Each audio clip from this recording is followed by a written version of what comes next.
This is Kang, a single, virgin, orphan, jobless ex-gym trainer who is now stuck in hell, getting smashed by mosquitoes, torn by goblins, and dying thousands of times in every brutal way possible. And how did he get here? Well, it all starts with the dungeon. After the dungeon came, his life changed completely. Everyone awakened powers, gyms became useless, and now he has to clean dirt and poop to find low-grade mana crystals with his childhood friend to make a living. But one day, his life turned upside down when suddenly the pendant started glowing brightly, radiating an intense light. Before Kang could react, he was teleported into a deserted, destroyed, apocalyptic world. So now, will the monsters eat Kang, or will Kang eat the monsters and grow stronger? Let's find out. Kang glances to his left and right, his mind racing with questions. What is going on? How did I get here? Before he can gather his thoughts, a sudden notification appears before his eyes. The system notifies Kang that he has broken all known limits.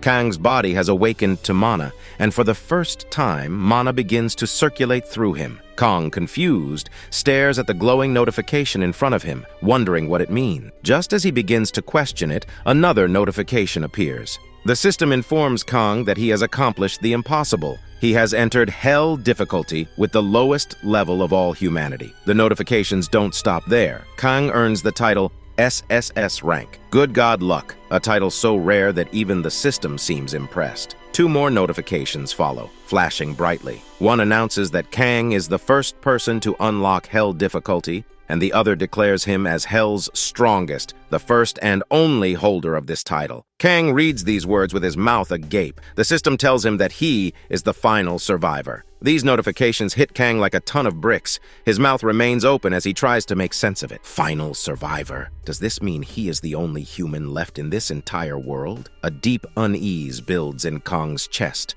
Kang starts shouting, his voice echoing in the eerie emptiness. He yells out for any other humans, desperately asking if anyone is there. His shouts cut through the still air, but no one answers. As Kang's panic starts to spiral, his eyes catch a glimmer in the distance. His gaze locks onto a purple, glowing crystal. He freezes, staring at it with wide eyes. This crystal, it's the one he's been searching for in the dirty sea. The crystal moose he spent so long scavenging for now lies before him, pristine and untouched. Kang approaches it with disbelief. He knows how valuable this crystal is. Even the smallest, dimmest piece of purple mousse is worth hundreds of dollars. But this one is pure and perfect. Its worth must be in the thousands. Kang picks up the crystal, holding it tightly in his hand. His mind races with thoughts of the fortune it could bring. He smiles for the first time in ages, thinking, I've hit the jackpot. But before Kang can relish his luck, a black dust begins to swirl around him. It drifts closer, almost innocently, until Kang accidentally inhales it. The effect is immediate. It feels as though millions of needles pierce every inch of Kang's body. His chest tightens as a searing pain spreads through him. Blood pours from his mouth as he collapses onto the ground. Kang gasps, unable to breathe. His body writhes in agony. The system coldly notifies him that poison has entered his body. Kang's entire body becomes paralyzed as his stamina plummets rapidly. He doesn't understand what's happening. It feels as if millions of ants are biting him at once. His screams echo across the empty landscape, desperate and filled with pain. Another system notification flashes. An unknown enemy has attacked. Kang looks around wildly, searching for his attacker, but there's no one in sight. The overwhelming pain blinds him. Darkness encroaches on his vision as he struggles to keep moving. With what little strength he has left, Kang drags himself forward, ringing the bell that lies on the ground near him. His body betrays him. He can't breathe, and the pain is unbearable. Moments later, Kang succumbs. He collapses completely, lifeless, as the system delivers its final message. You have died due to fine dust, level 1. Survival time, 4 minutes, 32 seconds. In his subconscious, Kang thinks bitterly, fine dust. I died because of this stupid fine dust. A wave of disbelief washes over him as he concludes, what a dumb way to die. Bro just died because of dust. After some time, Kang finally opens his eyes and finds himself lying on the cold, hard ground. His body feels completely numb, and as Kang slowly gets up, he wonders to himself, is this a bad dream? But as soon as Kang fully opens his eyes, he realizes the harsh truth. He is still in the same deserted, apocalyptic world. In front of him, the system appears again, notifying Kang of a new quest. The task? Survive the first night in hell. Kang freezes, his mind racing. When the realization dawns that this is no dream but grim reality, a wave of fear washes over him. And guys, making this type of video takes a lot of sleepless nights and effort, so please like the video and help us reach 7,000 likes. Also, comment your favorite part in the comments to support the video. Now, let's continue. Frantically, he grabs his shirt from the ground, throws on his jacket, and starts running. As he runs, Kang's thoughts race just as fast. He wonders who could be playing such a cruel and twisted prank on him. He clenches his fists and thinks bitterly, who is doing this to me? Who keeps torturing me like this? His frustration bubbles over as he swears to himself, I will get my revenge, even if it's on a pile of dust. But fate has other plans. As Kang runs, he accidentally inhales the deadly poison dust again. His body convulses and he collapses. The system coldly announces Kang's time, 5 minutes, 22 seconds. But death doesn't end with just 1 or 2 attempts. Kang dies 8 times in a row. Each time, his body breaks down in agony. Right now, Kang is sitting on the ground, exhausted and defeated. His breathing is ragged, his body trembling. He sighs loudly, vomiting as he apologizes to himself and to God. Kang starts praying, pleading that whoever is behind this torment will stop. He feels completely lost. Moments later, Kang collapses again, succumbing to the poison. But this time, something is different. He survives for 11 minutes and 13 seconds before his body gives out. When Kang opens his eyes once more, the system notifies him. Kang's poison resistance has increased. Kang's paralysis resistance has improved. The notification sparks a faint glimmer of hope in Kang. He realizes that his body is slowly adapting. A thought crosses his mind. If I inhale all the poison dust, maybe I'll build full immunity. Desperation fuels his decision. Kang takes a deep breath, inhaling the poison dust intentionally. His body endures for 24 minutes before failing again, pushing his death count to 14 times. Kang meditates in place, focusing on his breathing. With each inhale, he pulls in more of the poison dust, enduring the searing pain. As the system continues to notify him, Kang learns that his poison resistance and paralysis resistance are steadily increasing. He closes his eyes and remembers something his grandfather once taught him, a strange but effective breathing technique. Kang's grandfather had always praised him, telling Kang that this technique would one day help him overcome the toughest challenges. Using this memory as a guide, Kang focuses on his breathing, forcing air deep into his lungs despite the poison. His grandfather's words echo in his mind. With this breathing technique, you'll move forward no matter what. Kang doesn't know why this is happening to him, but he clings to the technique like a lifeline. Then, darkness envelops him again, and Kang dies. This time, however, he survives for 1 hour, 41 minutes, and 21 seconds before succumbing. Finally, after 28 deaths, Kang opens his eyes to a startling discovery. His body feels unnaturally light, almost as if he could float. Stretching, Kang feels a strange sensation coursing through him. The system notifies him. Kang's body has reached a critical point. Kang has unlocked the rare skill, Poison Blood. Kang will no longer take damage from poison. Kang stares at the notification, his face a mix of confusion and awe. He doesn't understand what has just happened, but one thing is clear, the poison dust no longer affects him. A strange thought crosses his mind. Did I really inhale all that poison dust? Did my body truly absorb it and build resistance? He looks down at his hands, his eyes narrowing. If the system notification is correct, does that mean the fluid in my body has turned poisonous? The realization sends a chill through Kang. Kang's blood has also become poisonous. Thinking this, Kang wonders, what kind of nonsense is this? But there's no time to dwell on it. Since Kang has now managed to survive for over an hour, he finally decides to explore his surroundings. Moving cautiously, Kang notices something ahead, a very large piece of crystal mousse lying on the ground. Picking it up in his hands, Kang's mind races. If I could take this crystal mousse back to the real world, I'd become a millionaire. The crystal's value is undeniable, but another thought crosses Kang's mind. This can't be real, even though it looks so real. As Kang continues pondering how to take the crystal mousse to the real world, the system suddenly notifies him. The message asks if Kang would like to store the crystal mousse in his inventory. Without hesitation, Kang agrees. In an instant, the crystal mousse disappears from his hands. The system notifies Kang that his inventory has been unlocked. Kang's mouth hangs open in shock. He immediately opens his inventory and realizes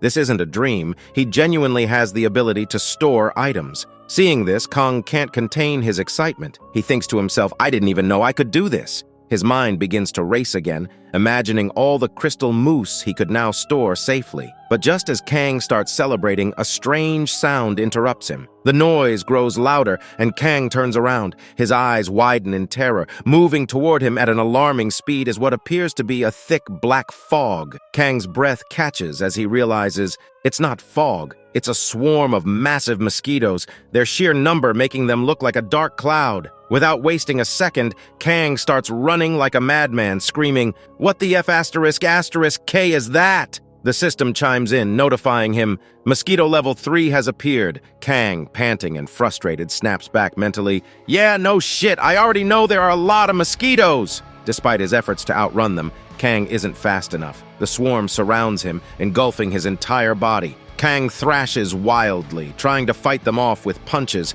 but the mosquitoes don't even flinch. They begin biting him from every angle, their attacks relentless. And then, the unimaginable happens. The mosquitoes force their way into Kang's mouth, and with a grotesque explosion took their exit from Kang's asshole. They tear Kang's body apart. Blood splatters everywhere as Kang's body bursts like a balloon. The mosquitoes greedily drink Kang's blood, but their feast is short-lived. As soon as the mosquitoes consume Kang's blood, something shocking happens. They pop like bubbles, triggering a powerful explosion. The system notifies Kang, "You survived for 6 hours and 18 minutes." Moments later, Kang's consciousness returns, and he finds himself back at the respawn point, his head pounding with pain. The system immediately informs Kang of a new achievement. Kang has poisoned and killed over 100 monsters at once. Kang's poison power has increased. Hearing this, Kang's suspicions are confirmed. The mosquitoes died because of my blood. My blood really is poisonous.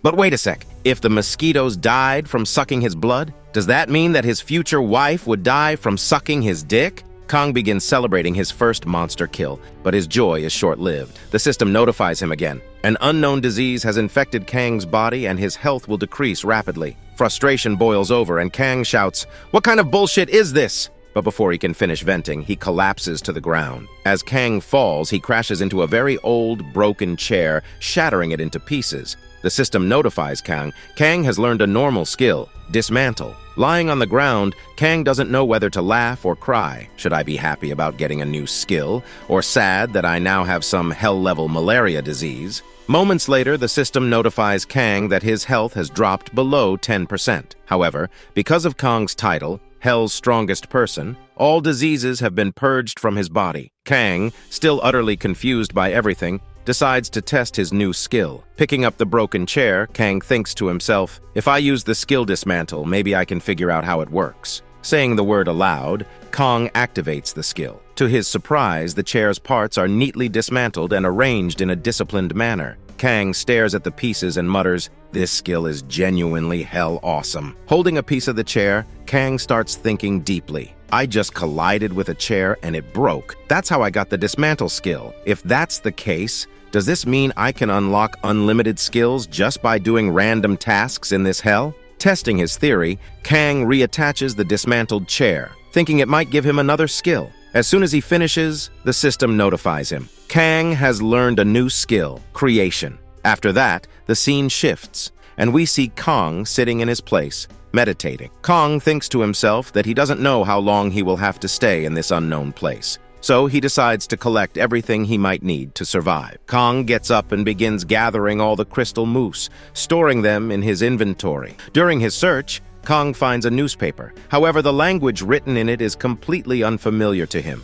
Kang concentrates intensely, trying to decipher the strange text. After a long while, the system notifies him that he has learned a new language. Kang is genuinely surprised. He thinks to himself that in this hellish place, he can seemingly gain new skills just by attempting anything. Intrigued, he starts reading the newspaper and notices the name of a city, Taishengil. The name strikes a chord with Kang. He thinks deeply and realizes that this city exists in his real world. This discovery leads him to wonder, is this place somehow connected to the real world? Kang entertains the thought for a moment, but then decides to set it aside. Even if this place and the real world are connected, Kang reasons, there are two things I need to focus on first: surviving here and finding a way back to the real world. After coming to this conclusion, Kang sits down in front of the items he has collected from his surroundings. Among them are the remains of mosquitoes. Some had died after drinking Kang's poisonous blood, while others he had caught himself. Kang meticulously uses his dismantle ability, separating the mosquitoes into various parts. For 2-3 hours, Kang works tirelessly, dismantling the mosquitoes. When he finally lies down on the ground, utterly exhausted, he looks over his collected items. He now has mosquito wings, poisonous blood, and even mosquito dung. Kang looks at the strange collection and thinks, what can I possibly make with all of this? An idea strikes him. Why not make a poison dart? Holding mosquito blood in one hand and a mosquito feather in the other, Kang imagines a dart in his mind. The moment he focuses, Kang activates his creation skill, and in an instant, a rare item called Held Dart appears in his hand. The system notifies Kang of his success, and he stares at the dart in amazement. He thinks to himself that he could create genuinely awesome things with this ability. Encouraged, Kang uses the rest of the poison blood, mosquito feathers, and Held Dart materials to craft more darts, but Kang doesn't stop there. He pushes his ability to its limits. Focusing his mind, Kang uses his creation skill on all the poison darts at once, imagining what might result if they combined into something legendary. The system responds with a surprising notification. Congratulations! Kang has created an unknown legendary egg. Kang looks down at his hand to see a tiny white egg, no larger than his palm. The system informs him that it is an unknown legendary egg, but even the system doesn't know what might hatch from it. There's a 50 chance that whatever comes out of the egg is alive. The system adds that the egg will only hatch once certain criteria are met. Kang is puzzled. He thinks to himself, what criteria could possibly hatch this egg? A strange thought crosses his mind. If I keep it warm, like a chicken egg, will it hatch? Without much thought, Kang places the egg on his chest and sits quietly waiting. Time passes, but the egg remains unchanged. Realizing what he's doing, Kang suddenly feels a wave of embarrassment wash over him. He becomes extremely shy, thinking about how ridiculous he must look. Kang quickly pulls himself back to reality, feeling ashamed of his weird attempt. But Kang doesn't have the luxury of staying embarrassed for long, because he hears heavy footsteps echoing through the building. Kang's heart skips a beat. He quickly hides behind a nearby pillar and peers toward the source of the sound. His eyes widen as he notices an old goblin entering the building with a massive sword in its hand. Kang tries his best to remain silent, but his breathing betrays him. The goblin's ears twitch, and with a smirking smile, it immediately dashes toward Kang's hiding spot. Kang realizes the goblin has found him. Without wasting a second, he gets ready to run for his life. The goblin, however, is fast. Too fast. In the blink of an eye, it swings its enormous sword, aiming to cut Kang's neck into 2 pieces. But Kang, relying on sheer reflexes, dodges the attack at the last moment. His eyes dart to the left, and he notices a staircase in the corner of the building. Kang doesn't hesitate. He bolts toward the staircase, climbing it as fast as his legs can carry him. But the goblin isn't far behind. It chases Kang with relentless speed, its heavy footsteps pounding against the floor. Panicked, Kang opens his inventory and pulls out his legendary stick. Gritting his teeth, he turns to face the goblin and swings the stick with all his might. But the goblin is unfazed. It jumps effortlessly, dodging the attack with ease. The goblin lands gracefully, spreading its arms wide in a show of arrogant confidence, as if mocking Kang. Its smirking expression seems to say, "You're nothing but a plaything to me." The system suddenly notifies Kang. This is a red-caped goblin, level 20. Kang's stomach sinks. A level 20 monster? He knows immediately that defeating this goblin is almost impossible. But the goblin doesn't give him time to think. With a fierce dash, it launches a barrage of attacks, each swing of its sword aimed to decapitate Kang. Kang dodges desperately, each near miss leaving him sweating and gasping for air. But disaster strikes. The stick in Kang's hand breaks under the pressure of the goblin's relentless attacks. Kang freezes for a moment, stunned. The goblin, seeing this, smirks even wider and begins speaking to Kang in its own language. Kang is caught off guard. An intelligent monster? This is unheard of. Monsters in the real world are mindless brutes. But this goblin, with its sharp mind and deadly skill, is on a whole different level. As Kang observes the goblin, he notices its six-pack abs, rippling with strength. The sight confirms what Kang already knows. It's impossible to defeat this monster in his current state. He needs to call Goblin Slayer, but just as despair begins to set in, An idea strikes him. Kang quickly opens his inventory and summons all his poison darts. With a flick of his wrist, he launches them at the goblin, but the goblin reacts with astonishing speed, slashing at the incoming darts with its sword. Its strikes are so powerful that the darts are split in half mid-air. One of the goblin's slashes is so strong that it cuts Kang's chest open, leaving him gasping in pain. Blood pours from the wound, but Kang's persistence pays off. One of the poison darts hits the goblin's right hand. The effect is immediate. The goblin's hand starts bubbling violently, the flesh reacting to the poison. Realizing the danger, the goblin doesn't hesitate. It slashes its own hand off to stop the poison from spreading. Kang watches in shock, wondering if the bubbling was caused by the poison dart or by his poisonous blood already inside the goblin's system. Before Kang can piece it together, the goblin suddenly disappears from sight. Kang's eyes dart around, but it's too late. The goblin reappears behind him, leaping through the air. In a single, devastating slash, the goblin cuts Kang's chest in two, draining all the energy from his body. Kang collapses to the ground, overwhelmed by the intense pain. The goblin, standing triumphantly, places its foot on Kang's back in a victory pose. It begins to laugh, the sound echoing through the empty building. Believing Kang to be dead, the goblin steps back and starts to walk away, taunting Kang one last time. It mutters in its own language, but Kang understands the tone. I didn't know humans were still alive in this world. As the goblin leaves, Kang lies motionless on the ground, but as his vision starts to fade, a faint smile forms on his lips. As soon as Kang dies, he resurrects. The moment he wakes up, he curses the goblin under his breath. Rage boils over as Kang swears to himself that he will kill that goblin and slaughter its entire family. The fire of revenge burns in his eyes as he finally takes a deep breath, trying to calm his trembling body. At that moment, the system notifies Kang that he has completed the quest. Kang has successfully survived the first night of hell, but the notifications don't stop there. The system adds that Kang has performed better than expected. Because of his exceptional performance, Kang will receive not just a silver box, but a golden reward box. Furthermore, the system reveals that since Kang has completed the quest, he can now use the written stone to exit hell. After 14 days, a new quest will begin. Hearing the mention of the written stone, Kang instantly realizes that it refers to his necklace. As soon as Kang grabs hold of it, the necklace begins to glow. His vision fades to darkness and everything around him disappears. When Kang opens his eyes again, he finds himself lying on the ground. Heavy rain pours down from the sky, soaking him completely. Slowly, the realization dawns. He is no longer in hell. Kang is back in the real world. Seeing the familiar surroundings, Kang feels a surge of joy. Unable to contain his excitement, he raises his hands to the sky and shouts loudly, declaring his return. His laughter echoes through the rain as he grabs the necklace around his neck. With sudden anger, Kang rips it off and throws it onto the ground, shouting that everything that happened to him was because of this piece of shit necklace. He swears he will crush it right then and there. But as Kang raises his foot to smash it, he hesitates. A thought pierces through his anger. Despite the hellish treatment he endured, the experience had given him unique and dangerous abilities. For the first time, he had awakened, something he had always dreamed of. Kang can't bring himself to destroy the necklace. Instead, he holds it tightly in his hands, tears streaming down his face as he thinks to himself,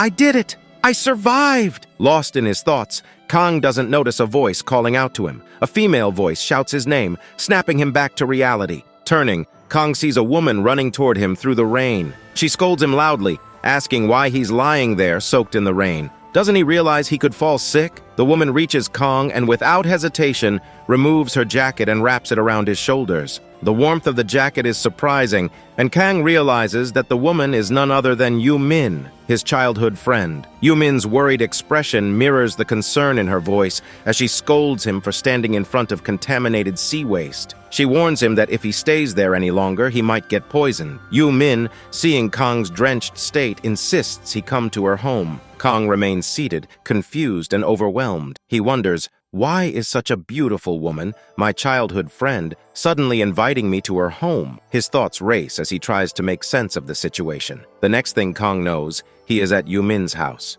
Yu Min has wrapped him snugly in her jacket, the way a mother would wrap her child after a bath. Kang stands there, calling out to Yu-min, still unsure of how to process everything happening. Yu-min approaches him with a warm smile, holding a mana contamination remover in her hands. She tells Kong that he should use it on his body just in case there's any mana poisoning lingering from his time in hell. Kong rolls his eyes, annoyed by the suggestion, and tells Yu-min not to bother with it. But Yu-min's expression hardens and she shouts at Kang. Her voice rises with frustration as she scolds him for treating his body so carelessly. She tells him that if he continues this reckless behavior, she'll have to attend his funeral in just a few days. Kang, taken aback by her intensity, finally agrees to use the mana contamination remover. The scene shifts, and we see Kang emerging from the bathroom. His hair is damp and his expression is thoughtful. As he steps out, Yu-min looks up at him and asks a simple yet jarring question. What is today's date? On the other hand, Yu-min is sitting quietly reading a book.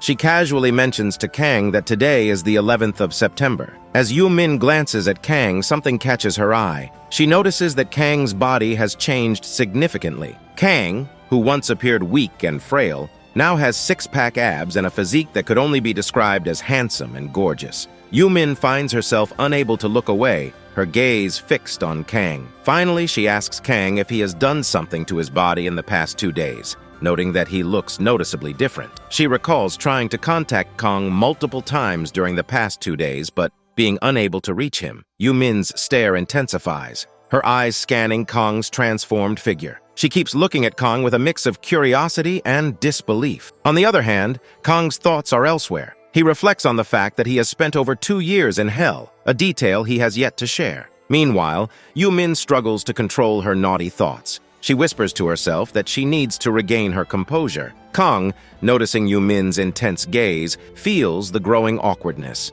He grabs a towel and quickly covers his chest, while Kang successfully covers his upper body. What about his lower part? This adding another layer of awkwardness to the situation. Yu-min, trying to ease the tension, comments that Kang can't stay there without proper clothes. She hands him some of her clothes to wear, trying to maintain a neutral tone. Kang hesitates, uncomfortable with the idea of wearing Yu-min's clothes. Sensing his reluctance, Yu-min points out his own torn, contaminated clothes and insists he has no other option. With a slight scolding tone, she leaves the room, leaving Kang to decide. Eventually, Kang relents and puts on Yu-min's clothes. Once dressed, Kang wonders if his system notifications will function in this world. Opening his inventory, he is relieved to see that everything works perfectly. Testing it further, Kang opens his golden reward box. Inside, he finds glowing silver and golden tickets, one of which is randomly selected. The system notifies Kang that he has acquired a legendary skill, Battle Helper. Kang is momentarily stunned. He knows that in Korea,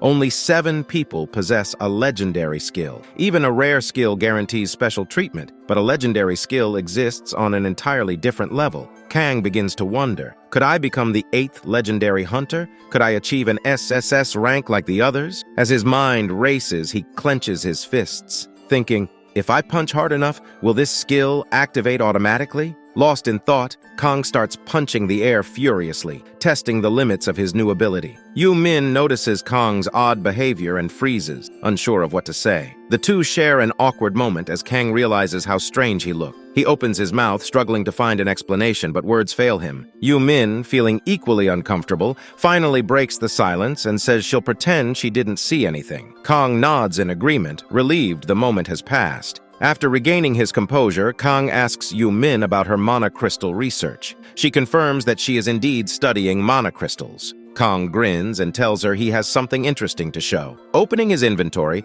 Kang summons a huge piece of mana crystal. Yu-min's jaw drops as the crystal appears in Kang's hands. The sheer size and weight, almost 1 kilogram, leaves her speechless. Her mind struggles to process what she's seeing, and she mutters in disbelief that this cannot be real. Kang, holding the crystal confidently, suggests that Yu-min examine it to determine if it's genuine. Still stunned, Yu-min feels as though her soul has momentarily left her body. The absurdity of the situation overwhelms her as she struggles to find the words to respond. The scene ends with Kang standing proudly, the mana crystal in his hands, while Yu-min stares at it in stunned silence, unable to comprehend what just happened. Thank you for watching it. After that, Yu-min, staring at the crystal mousse, exclaims that it is impossible to find such a large and pure crystal mousse. She questions Kong, wondering where he could have found it. Kong responds by asking if it is truly necessary for her to know where he got it. Yumin firmly states that it is very important to know because the glow of the crystal mousse reflects its purity. She explains that such a high-quality crystal mousse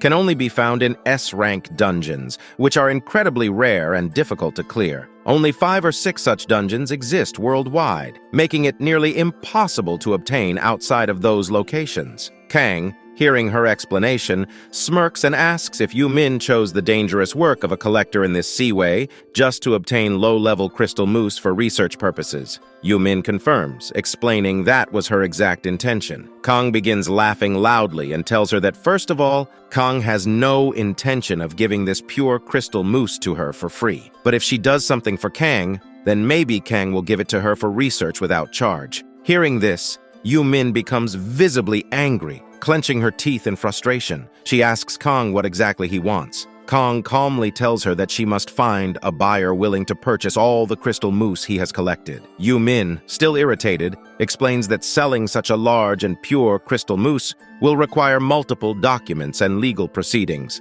The size alone makes it nearly impossible to sell without complications. Kang, shrugging off her concerns, replies that if the size is a problem, then there is no issue. Without hesitation, Kang breaks the crystal mousse into 2 pieces right in front of her. Yumin feels like her soul has left her body. She becomes enraged, screaming at Kang and hitting him on the back. She accuses him of destroying a 5-star crystal mousse and explains that by breaking it, the purity and value of the crystal mousse have decreased significantly. Through her tears, Yumin expresses her disappointment, saying that she had hoped to research an unbroken, pristine crystal mousse, and now her dream has been shattered. Kang, seeing her crying, attempts to console her. He assures Yumin that if she helps him sell the crystal mousse, he has many more pieces that are completely untouched and fresh, which she can use for her research. However, Kang sets down 2 conditions. The first is that no one should know that Kang is the seller. The second is that no one should discover the origin of the crystal mousse.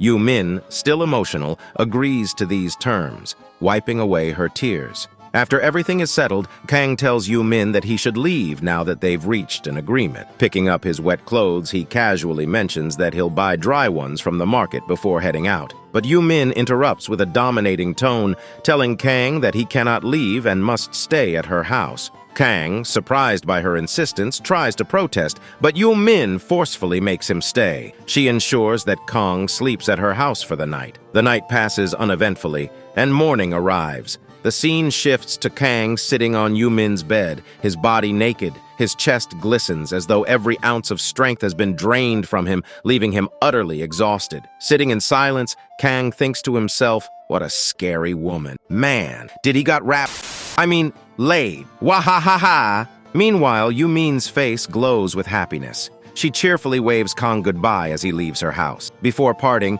Yumin promises to find a seller for the crystal mousse and assures Kang that she will handle everything. The scene shifts again, showing that a week has passed. Finally, Kang and Yumin have located a potential buyer for the crystal mousse. Walking together, they head toward the seller, prepared to complete the deal. Kang decides to accompany Yumin to ensure everything goes smoothly. Yumin asks Kang if he thinks trading crystal mousse is so dangerous that gangsters might show up. She teases Kang for overthinking and wonders why Kang insists on coming along. On the other hand, Kang feels uneasy. Crystal mousse is extremely rare and dangerous, and Kang worries they might attack Yumin. His suspicion grows stronger as they approach the location of the deal. Kang finally arrives at the meeting spot. He notices a muscular, Hulk-like figure staring directly at him. Kang is convinced that this man is the buyer, and he feels relieved he decided to accompany Yumin. Kang even imagines this buyer might have planned to kill Yumin, but then Yumin approaches a different table where an old man is seated. The old man calmly introduces himself as Hisoka.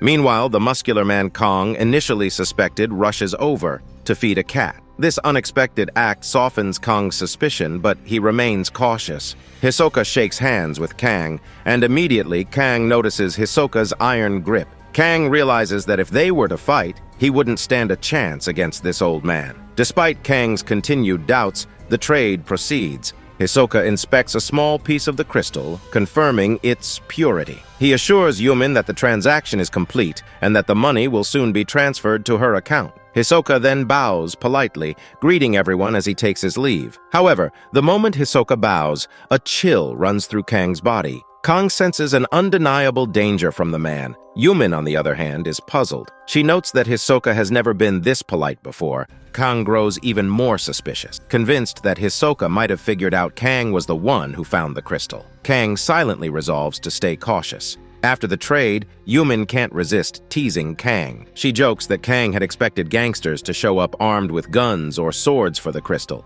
She playfully slaps his back and tells him to grow up. Moments later, Yumin's phone rings. She excitedly shows Kang her screen, revealing the $1 million transaction. Yumin grins and asks if Kang has ever seen so much money. She answers her own question, saying she knows Kang hasn't. The scene shifts, and we see Hisoka sitting in his car. He places a bag full of crystal mousse beside him. Hisoka speaks to someone confirming the trade's success. They discuss how crystal mousse has recently flooded the black market and is being sold in pieces. However, they suspect all these fragments come from the same crystal mousse, likely retrieved from an S-rank dungeon. The unknown man mentions that whoever obtained this crystal must be a highly skilled hunter. The old man speculates that the hunter might be a foreigner, given how well hidden they've remained. But then, Hisoka reveals his suspicion. He believes the hunter is Kang. The scene shifts again, revealing the face of a familiar figure, Lee Jae-tae, Korea's top S-rank hunter. Lee Jae-tae instructs Hisoka to keep an eye on both Yumin and Kang and report back to him.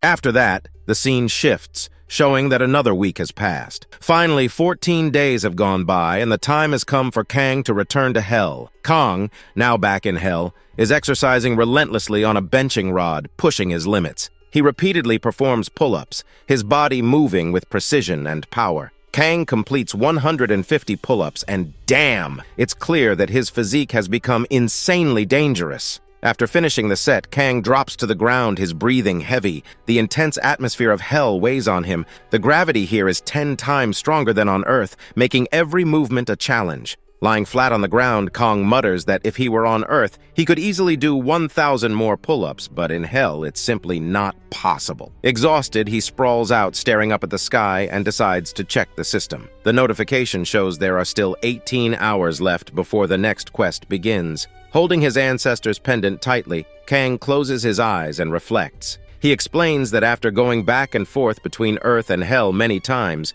he has finally figured out how it works. During an active quest, Kang cannot return to Earth, but the moment the quest ends, he has the ability to travel freely between the two worlds. However, there's one big problem. He always teleports to a random location. Every time Kang travels from Hell to Earth, or Earth to Hell, he ends up in a completely different place. This constant location change leaves Kang feeling irritated and frustrated. Glaring at the sky, Kang shouts loudly, "Why the hell does this location change every time?" His voice echoes across the desolate landscape. Sitting on the ground, Kang looks troubled, his mind racing as he tries to figure out how to solve this location problem. He clenches his fists, determination building, and decides to distract himself by testing his other skills. Kang activates his battle helper and takes off his shirt, revealing his ripped physique. While carefully bandaging his hands, he thinks to himself that the battle helper feels like an illegal cheat or hack, a skill too powerful to be real. Standing in front of a tied punching bag, Kang focuses intensely. He wonders if the battle helper will activate the moment he lands a punch. Fixing his gaze on the bag, Kang concentrates deeply and unleashes a powerful punch. The moment his fist connects, the battle helper's skill activates. Kang's body begins moving autonomously, as though it's acting on its own. His punches grow heavier and more precise, each one landing in the exact same spot with devastating force. Kang notices that wherever he focuses his attention on the punching bag, his body automatically delivers heavy, calculated strikes to that exact location. It's as if his mind and body are perfectly synchronized, his punches powered by an unseen force. Kang's realization deepens. This skill is not just powerful, it's almost unstoppable. In a matter of seconds, Kang lands a devastating punch on the punching bag, causing it to break into 2 pieces and shatter completely. Kang looks at the results of his strike and realizes that this ability feels like an aimbot, a genuine cheat skill. He smirks, feeling the confidence surging through him. This is an awesome and extraordinary ability, one that makes him feel unstoppable. At that moment, the system notifies Kang that a new quest has started. The name of the quest flashes across the window, a beginner-friendly quest. Kang, glancing at the notification, is surprised. His eyebrows furrow as he reads the quest details, which instruct him to defeat 5 beginner scarecrows. Kang stares at the system window and yells at it angrily, complaining that he is now level 7, and yet the system has assigned him a beginner-level quest. He grumbles, asking if the system has lost its mind, but after venting his frustration, Kang resigns himself to the task. "What choice do I have?" he mutters, deciding to deal with the scarecrows. The problem, however, is that Kang hasn't seen any scarecrows in this area. He stands confused, wondering where they might be. Suddenly, a thin smoke appears before his eyes, swirling as if guiding him towards something. Kang narrows his eyes, following the smoke as it leads him to an underground tunnel. The smoke beckons Kang to enter, and he hesitates briefly, thinking to himself that the scene feels straight out of a horror movie. Despite his unease, Kang doesn't delay and steps into the tunnel. The moment he enters, Kang's breath catches in his throat. Standing before him are 5 genuinely creepy scarecrows. Their twisted forms and lifeless stares send chills down his spine. Numbers are etched onto their heads, but there's no level displayed. These scarecrows look powerful, dangerous, and utterly horrifying. Kang grimaces, creeped out by their unsettling appearance. He mutters complaints at the system, wishing the scarecrows weren't so damn creepy. His imagination runs wild, picturing the scarecrows latching onto his chest like spiders in a horror film. The thought makes him shudder. Feeling uneasy, Kang decides to hide behind a piece of wood like a cautious predator. He throws a poison dart at one of the scarecrows, watching closely to see if it reacts. But to his surprise, the scarecrow doesn't move. A sense of relief washes over Kang. He feels happy and excited, thinking the scarecrows are nothing more than lifeless training dummies like punching bags. Convinced of their harmlessness, Kang steps forward confidently and punches one with all his strength. However, something feels weird. Kang steps back, frowning. Despite hitting the scarecrow with full power, it felt like punching cotton. There was no impact. As Kang processes the odd sensation, he notices something terrifying. The scarecrow starts to move. Its body twists and jerks in a creepy, unnatural way. Kang's heart pounds as all 5 scarecrows begin moving simultaneously. Their eyes glow red, and an ominous voice declares that they have recognized their opponent. The scarecrows announce that they are also level 7, and the system informs Kang that the beginner level 1 battle has started. Kang stares at the notification, realizing that the scarecrows have matched his level. He mutters to himself that nothing in hell can ever be normal. Before Kang can react, the scarecrows attack with full force. All 5 charge at him, their movements coordinated and swift. Kang thinks to himself how a level 7 awakening in the real world would earn him respect and prestige, treating him like a soldier or bodyguard. But here in hell, level 7 is just the beginning. The thought pisses Kang off. "You bitches!" he yells, swearing at the scarecrows. Anger surging through him, Kang activates his battle helper skill. With his fists clenched and his determination ignited, Kang charges forward to face the scarecrows head-on. But it wasn't as easy as Kang thought. Despite activating the battle helper, Kang struggled to land any significant blows on the scarecrows. It felt as though the scarecrows had a battle helper of their own, their attacks sharp and relentless. Kang dodged their strikes as best as he could while delivering punches of his own. Yet his efforts seemed futile. The scarecrows weren't taking any damage. Suddenly, one of the scarecrows grabbed Kang by the neck, its grip tight and unyielding. Kang, refusing to back down, punched the scarecrow with all his strength. Finally, Kang saw results. Half of the scarecrow's face cracked under the force of his punch. For a moment, Kang thought his attack had worked, but before he could celebrate, the scarecrow's movements grew disturbingly unnatural. Its right eye glowed brighter, an ominous red, and it looked even more deadly. The scarecrow's voice echoed eerily, declaring, "Opponent data updated. Sparring level 2 initiated." As soon as level 2 began, the scarecrow's behavior became even more bizarre. 4 of them rushed Kang, grabbing his arms and legs, immobilizing him completely. The 5th scarecrow charged forward and slammed a punch into Kang's face. The attacks didn't stop there. The scarecrow continued to punch Kang's teeth, mouth, stomach, and body relentlessly. For 30 minutes, the scarecrow pummeled Kang without mercy. The blows were brutal, each one driving him closer to collapse. The system notified Kang that due to the beatings, his stamina, resistance, and health had all increased. Yet, Kang's body was left in shambles. Blood oozed from every pore, and every bone in his body felt shattered. The system then notified Kang that his health had fallen below 10%, triggering a full health restoration. As his body began to heal, Kang experienced an excruciatingly hellish pain. Every bone in his body broke further before painfully fusing back together, piece by piece. The feeling was unbearable, as if his body was being torn apart and rebuilt simultaneously. Kang sat motionless, like a lifeless corpse, the pain leaving him stunned. For 2 seconds, he debated whether he should simply run away. He thought bitterly about how hard he had tried, yet he hadn't managed to seriously damage even one scarecrow. But Kang didn't run. Slowly, he rose to his feet, his movements stiff and zombie-like. Gritting his teeth, he muttered to himself that the scarecrows were using some weird martial art, and if that was the case, he would need a weapon. Opening his inventory, Kang retrieved his legendary stick. The moment he grabbed it, the golden glow of the weapon lit up the space. Kang, holding the strong and radiant piece of wood, assumed a battle-ready position. With determination in his eyes, he vowed that he would break every single part of the scarecrow's bodies. The system notified him that this wasn't an ordinary piece of wood, it was a hideous club, strengthened with incredible power. Its attacks were devastatingly impactful.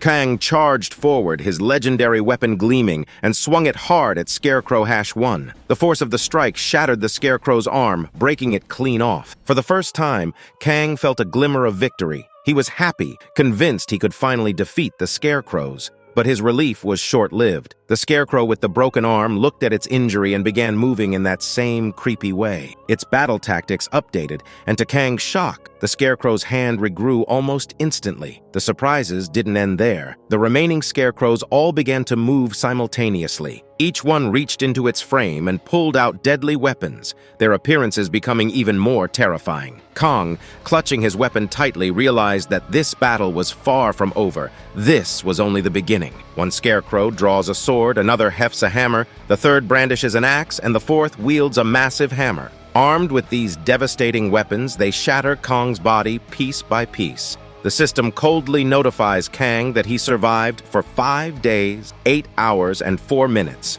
The scene shifts, revealing Kang barely clinging to survival, fighting the Scarecrows with all his might. Desperation forces him to tie 2 Scarecrows to a pillar, reducing the number of active enemies he must face. Even so, the fight is grueling. Kang pushes himself to the brink, and through the relentless battle, his level begins to increase. Finally, Kang activates his battle helper and lands a powerful blow on the chest of one of the Scarecrows. The impact breaks the robot's chest, revealing a mana crystal glowing in its core. Kang stares at it, a thought crossing his mind. If I destroy the crystal, can I kill the robot? Kang prepares for the decisive strike, but before he can destroy the core, the robot heals itself. Its voice rings out, announcing, "Sparring level 3 has begun." The Scarecrow's body grows stronger, its movements faster and more precise. Kang, watching the transformation, smirks despite the odds and mutters that, as the robot grows stronger, he grows stronger too. A twisted sense of enjoyment creeps in.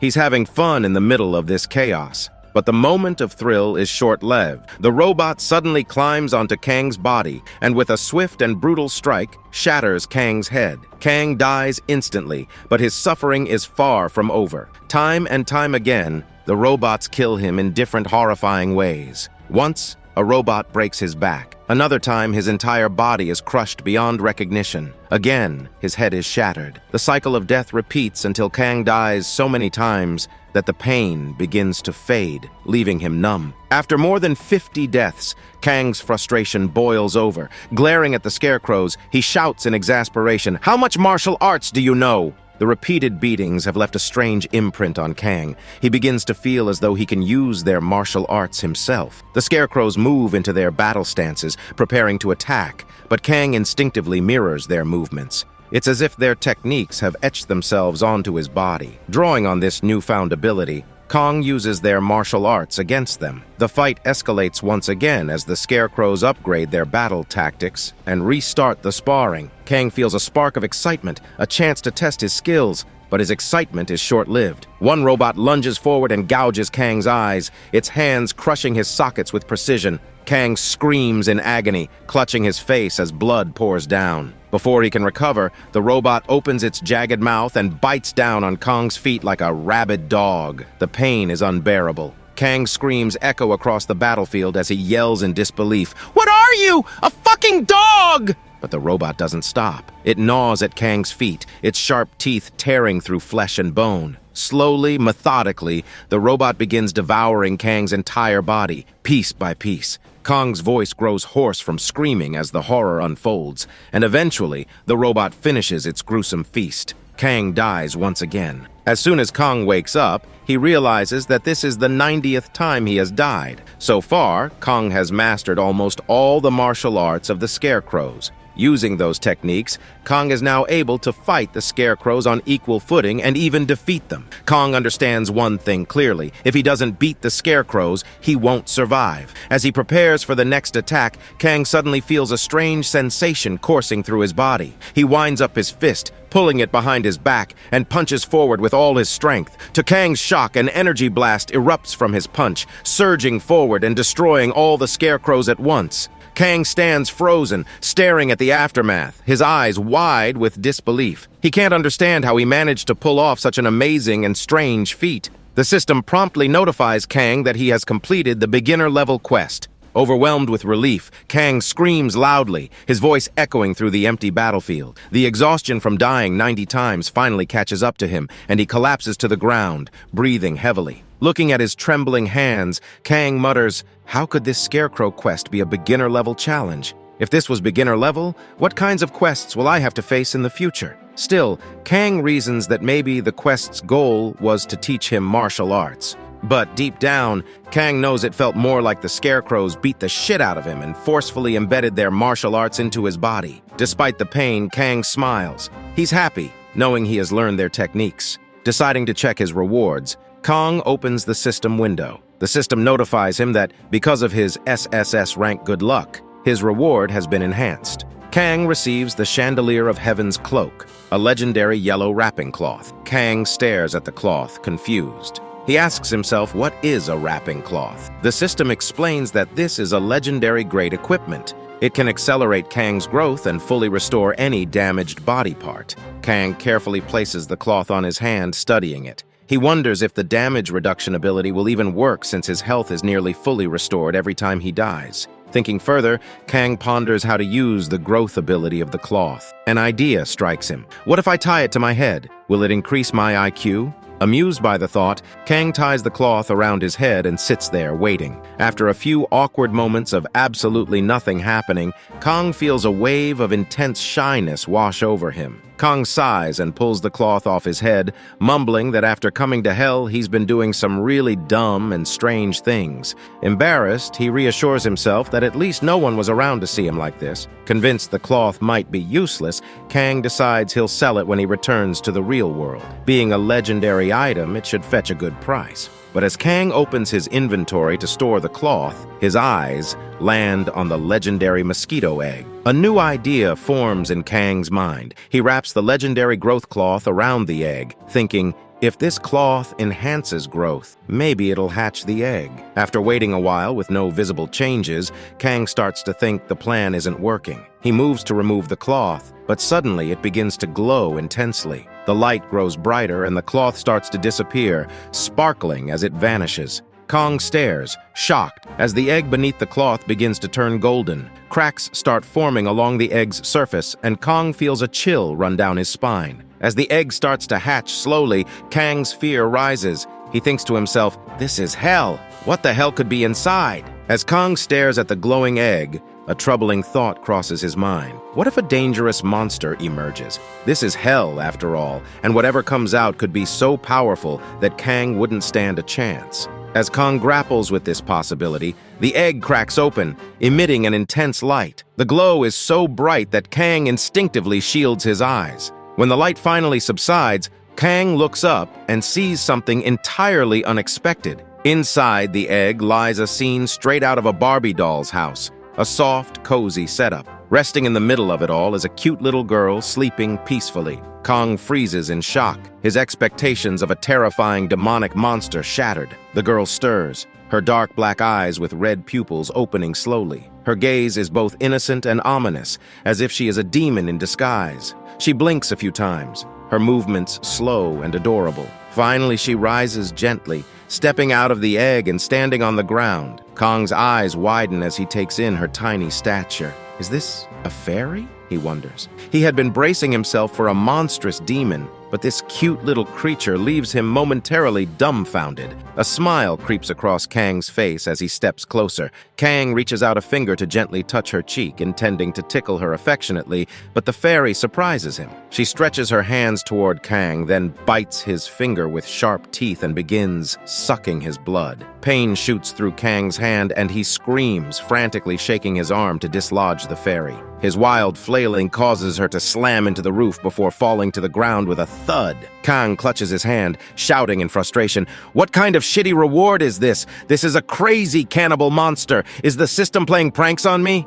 The little fairy sits up, looking hurt and sad. Tears well up in her eyes as she softly tells Kang that she's very hungry. Kang turns to look at her, now resembling a cute and helpless kitten, her gaze almost seductive in its innocence. Kang sighs heavily, torn between frustration and pity. He pulls out a candy and offers it to her, but the fairy shakes her head. Kang frowns and asks what she wants to eat. She points at him with a mischievous smile, clearly indicating she wants to eat Kang. The realization dawns on Kang, and he mutters to himself, she really is a cannibal monster. Deciding to avoid further conflict, Kang reluctantly lets the fairy suck his blood. The fairy flies over, perches on Kang's hand, and pierces his skin with her tiny straw-like mouth, drawing his blood. Kang grimaces in pain, telling her to stop, but the fairy reassures him in a chirpy voice, saying he doesn't need to worry. She'll stop as soon as she's full. Minutes pass, and Kang finally feels relief as the fairy stops feeding. But to his annoyance, she starts licking the wound on his hand, which only makes him more uncomfortable. Observing her, Kang realizes something. This egg was made by combining mosquitoes,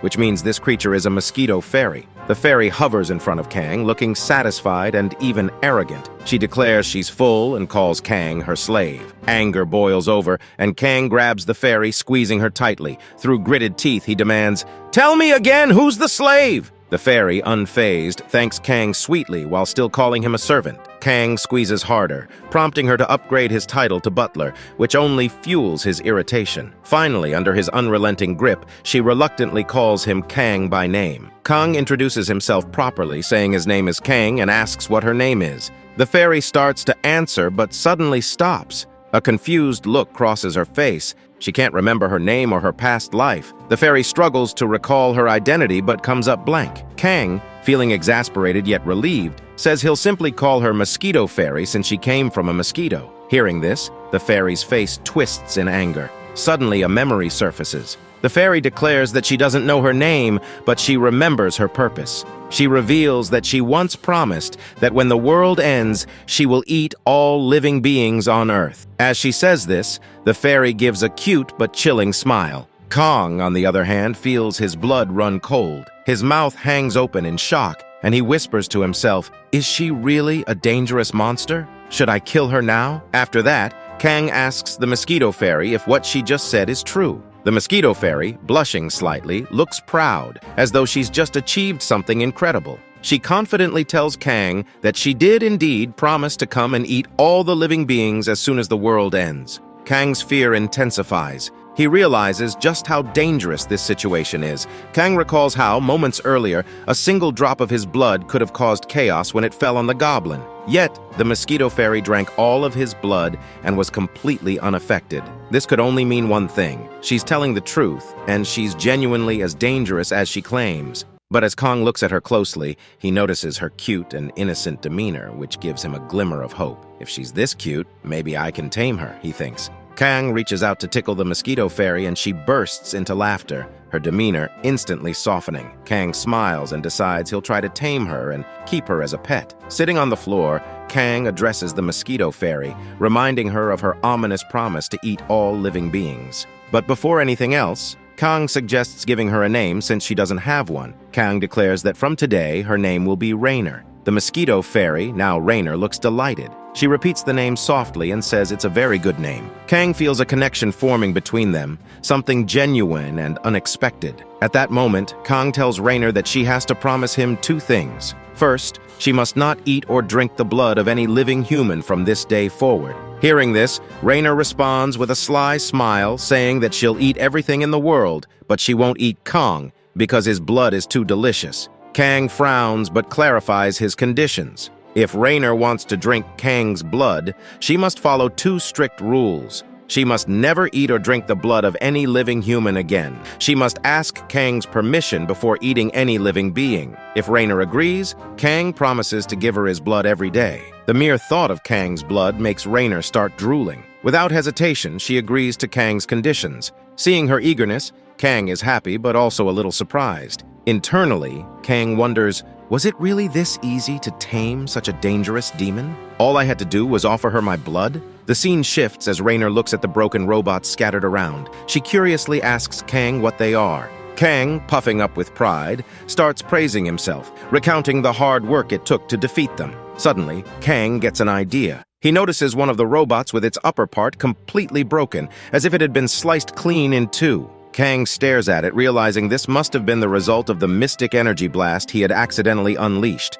Intrigued, Kang opens his system notification and discovers a new ability, Violent Energy. He stares at the notification for a moment, thinking about the potential of this skill. Deciding to test it, Kang smirks and prepares to unleash the power again. Kang recalls that the energy was activated the last time he used his martial arts to punch the Scarecrow. Determined to replicate the move, he activates his battle helper, winds up his fist, and focuses. Taking the name Violent Energy in his mind, Kang punches forward with full force. With a deafening bang, a Kai blast erupts from Kang's fist, tearing through the Scarecrow and shattering it into pieces. Kang looks at the aftermath, his smirk widening. The power coursing through him feels exhilarating. Kang knows he's only scratched the surface of what violent energy can truly do. Seeing the energy blast, Kang feels a surge of happiness and pride. Rainer, standing nearby, is clearly impressed and remarks with awe that Kang's attack was awesome. With a swoosh, Kang had managed to slice the Scarecrow into two pieces. Not wanting to be left behind, Rainer steps forward, her determination evident. She gathers her energy and unleashes a double-power ki blast, obliterating another Scarecrow into pieces. Kang's face falls, his shock visible, as if his soul has left his body. The sheer deadliness of Rainer's attack is almost twice as powerful as Kang's, leaving him both amazed and a little intimidated. At that moment, all the Scarecrows that Kang and Rainer had destroyed suddenly rise, their lifeless voices ringing out, "Opponent recognition complete!" Kang instinctively moves into a battle-ready stance, his body tense and ready for another fight. The Scarecrows begin to surround Kang, their movements deliberate and slow. They announce that they have detected a superhuman and start gesturing toward an unknown room. Kang, prepared for another round of combat, pauses when he notices that the Scarecrows aren't attacking. Instead, they are pointing to a destroyed room that seemingly appeared out of nowhere. Cautiously, Kang approaches the room, removing debris to investigate. He searches for anything important or special, his focus unwavering. Meanwhile,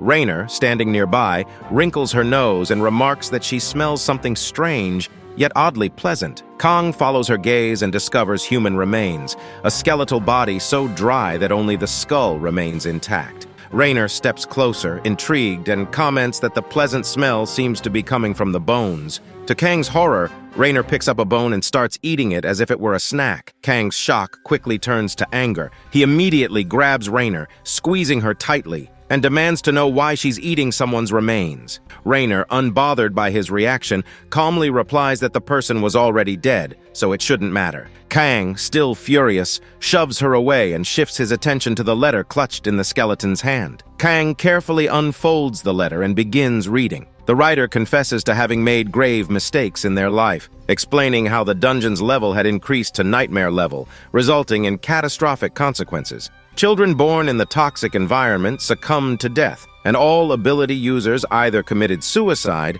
or died painful deaths. The letter ends with the chilling realization that humanity is slowly dying, and the writer had no idea what to do next. Kang stares at the letter, his mind racing. A chilling thought crosses his mind. Could this place represent the future of the real world? He speculates that in this future, all ability users may die as monsters grow too powerful, leaving humanity defenseless. Turning his attention to the pendant on the skeleton's remains, Kang picks it up and begins inspecting it. He wonders if this pendant belonged to the writer, and if it holds any secrets. He asks Rainer for the symbol pendant, hoping for more answers. The moment Kang touches the pendant, a blinding light erupts from it, sending waves of intense pain through his body. The glow intensifies, and the pendant suddenly shatters in his hand. A strange symbol emerges from the shattered pendant and burns itself onto Kang's hand, causing his hand to tremble violently. Kang stares at the mark, overwhelmed and confused, unsure of what it signifies. Before he can fully process what's happening, the system coldly notifies him. The stars are watching Kang. Suddenly, a dark portal begins to form in front of him. Its swirling form resembles a vast, endless universe, with a distant galaxy shimmering on the other side. The portal's pull grows stronger, slowly engulfing Kang's body. Rainer, standing nearby, watches the scene unfold. With a mischievous smirk, she says, "Good luck, Kang," and runs away, leaving him behind. Kang, desperate, reaches out his hand, calling for Rainer to return. But before he can do anything, the portal fully engulfs him, pulling him into its depths. When Kang opens his eyes, he finds himself floating in a galaxy, surrounded by stars and planets. To his surprise, he can breathe, though the environment feels surreal and otherworldly. Looking around, Kang mutters to himself, "Where on earth is this place?" Kang floats aimlessly in the vast universe, the endless expanse of stars and galaxies surrounding him. Confusion and frustration swirl in his mind as he shouts Rainer's name, his voice echoing in the void. Kang calls out to anyone, demanding to know, "Who brought Kang to this place?" Suddenly, the system interrupts his thoughts with a notification. It informs Kang that the advancing star Barul has recognized his star fragment. Before Kang can make sense of this cryptic message, a shining blue star appears before him. The star exudes a cold, judgmental aura, observing Kang silently. After a brief moment, the star seems disappointed, muttering something about Kang's potential and personality, before disappearing as abruptly as it arrived. Kang, feeling insulted, becomes irritated and shouts furiously at the blue star, "What's wrong with my personality?" His frustration builds as he begins yelling at the system, his voice filled with rage and confusion. The system calmly responds with a series of notifications. It explains in a deep, authoritative voice that these stars are celestial beings, rulers of their own territories scattered across the universe. Through these stars, they observe planets,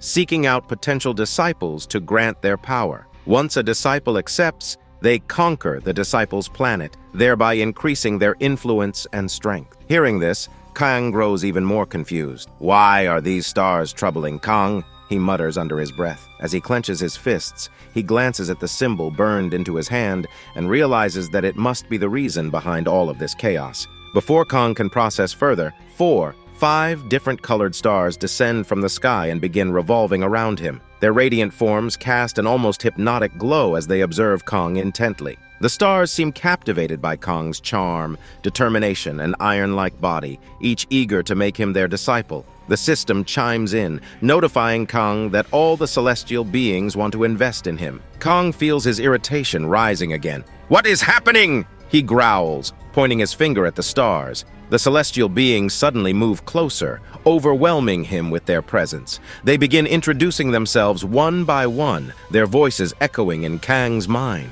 The purple-blue star steps forward first. Identifying himself as the shattering star Gual, he takes the form of a demon with long, sharp fingers. He describes himself as the ruler of masses, a master of daggers, poison, and conspiracy. His power thrives in secrecy, hidden within the shadows of secret organizations. The green star follows, introducing himself as the walking star Varan, the father of grief and malice. He commands an army of the dead and finds joy in the despair of false hope and powerless struggles. Next, the purple-blue star, Yugal, announces himself as the snake of greed and desire. His realm is plagued by starvation and suffering, and his ambition is to consume everything in the universe. The golden star shines brightly as she steps forward. She introduces herself as the monarch ruler, a being capable of commanding others to kneel before her radiant power. Her brilliance blinds even the brightest lights, and her authority is absolute. Finally, the orange star speaks. Introducing himself as Ardos, he calls himself a warrior who advances with fire and slaughters his enemies with steel. He embodies strength and determination. Kang listens to their introductions, his face filled with disbelief. He sarcastically mutters, "Why do they all seem to have personality disorders?" The celestial beings hear Kang's remark and, to his shock, agree enthusiastically. They tell him they love his personality and that this is why they want to invest in him. Kang pauses, his irritation reaching its peak. He shouts, "So, according to you, Kang has a personality disorder?" The celestial beings nod in unison, their lack of shame leaving Kong utterly exasperated. He sits down like a lifeless stone, his mind racing. Finally, Kang speaks again, asking what he would gain if he chose one of them. At that moment, the blue star reappears, showing Kong a vision of his future self, one filled with immense achievements and power. Kong stares at the vision, then back at the stars. He begins to think critically, muttering, "Nothing in the world comes for free. If I take their power, there must be a hidden motive behind it." Kang rises to his feet, addressing the celestial beings with finality. "You all came to Kang, but Kang did not come to you. This means Kang has the right to reject your offers. When Kang feels like it, he will call you. Until then, Kang will decide nothing." With that, Kang waves dismissively and bids them goodbye. The celestial beings watch silently as a universal portal begins forming, pulling Kang back toward his reality. He breathes a sigh of relief, thinking he has finally returned to hell. But before the portal closes completely, the golden star slips through and appears in Kang's hell. Without warning, it cuts Kang's hand, causing intense pain. Kang clutches his hand in agony as the system notifies him that the celestial beings have unlocked his potential, granting him the legendary domain skill. Kang stares at his trembling hand, his voice rising with frustration. Does the star want to bribe Kang?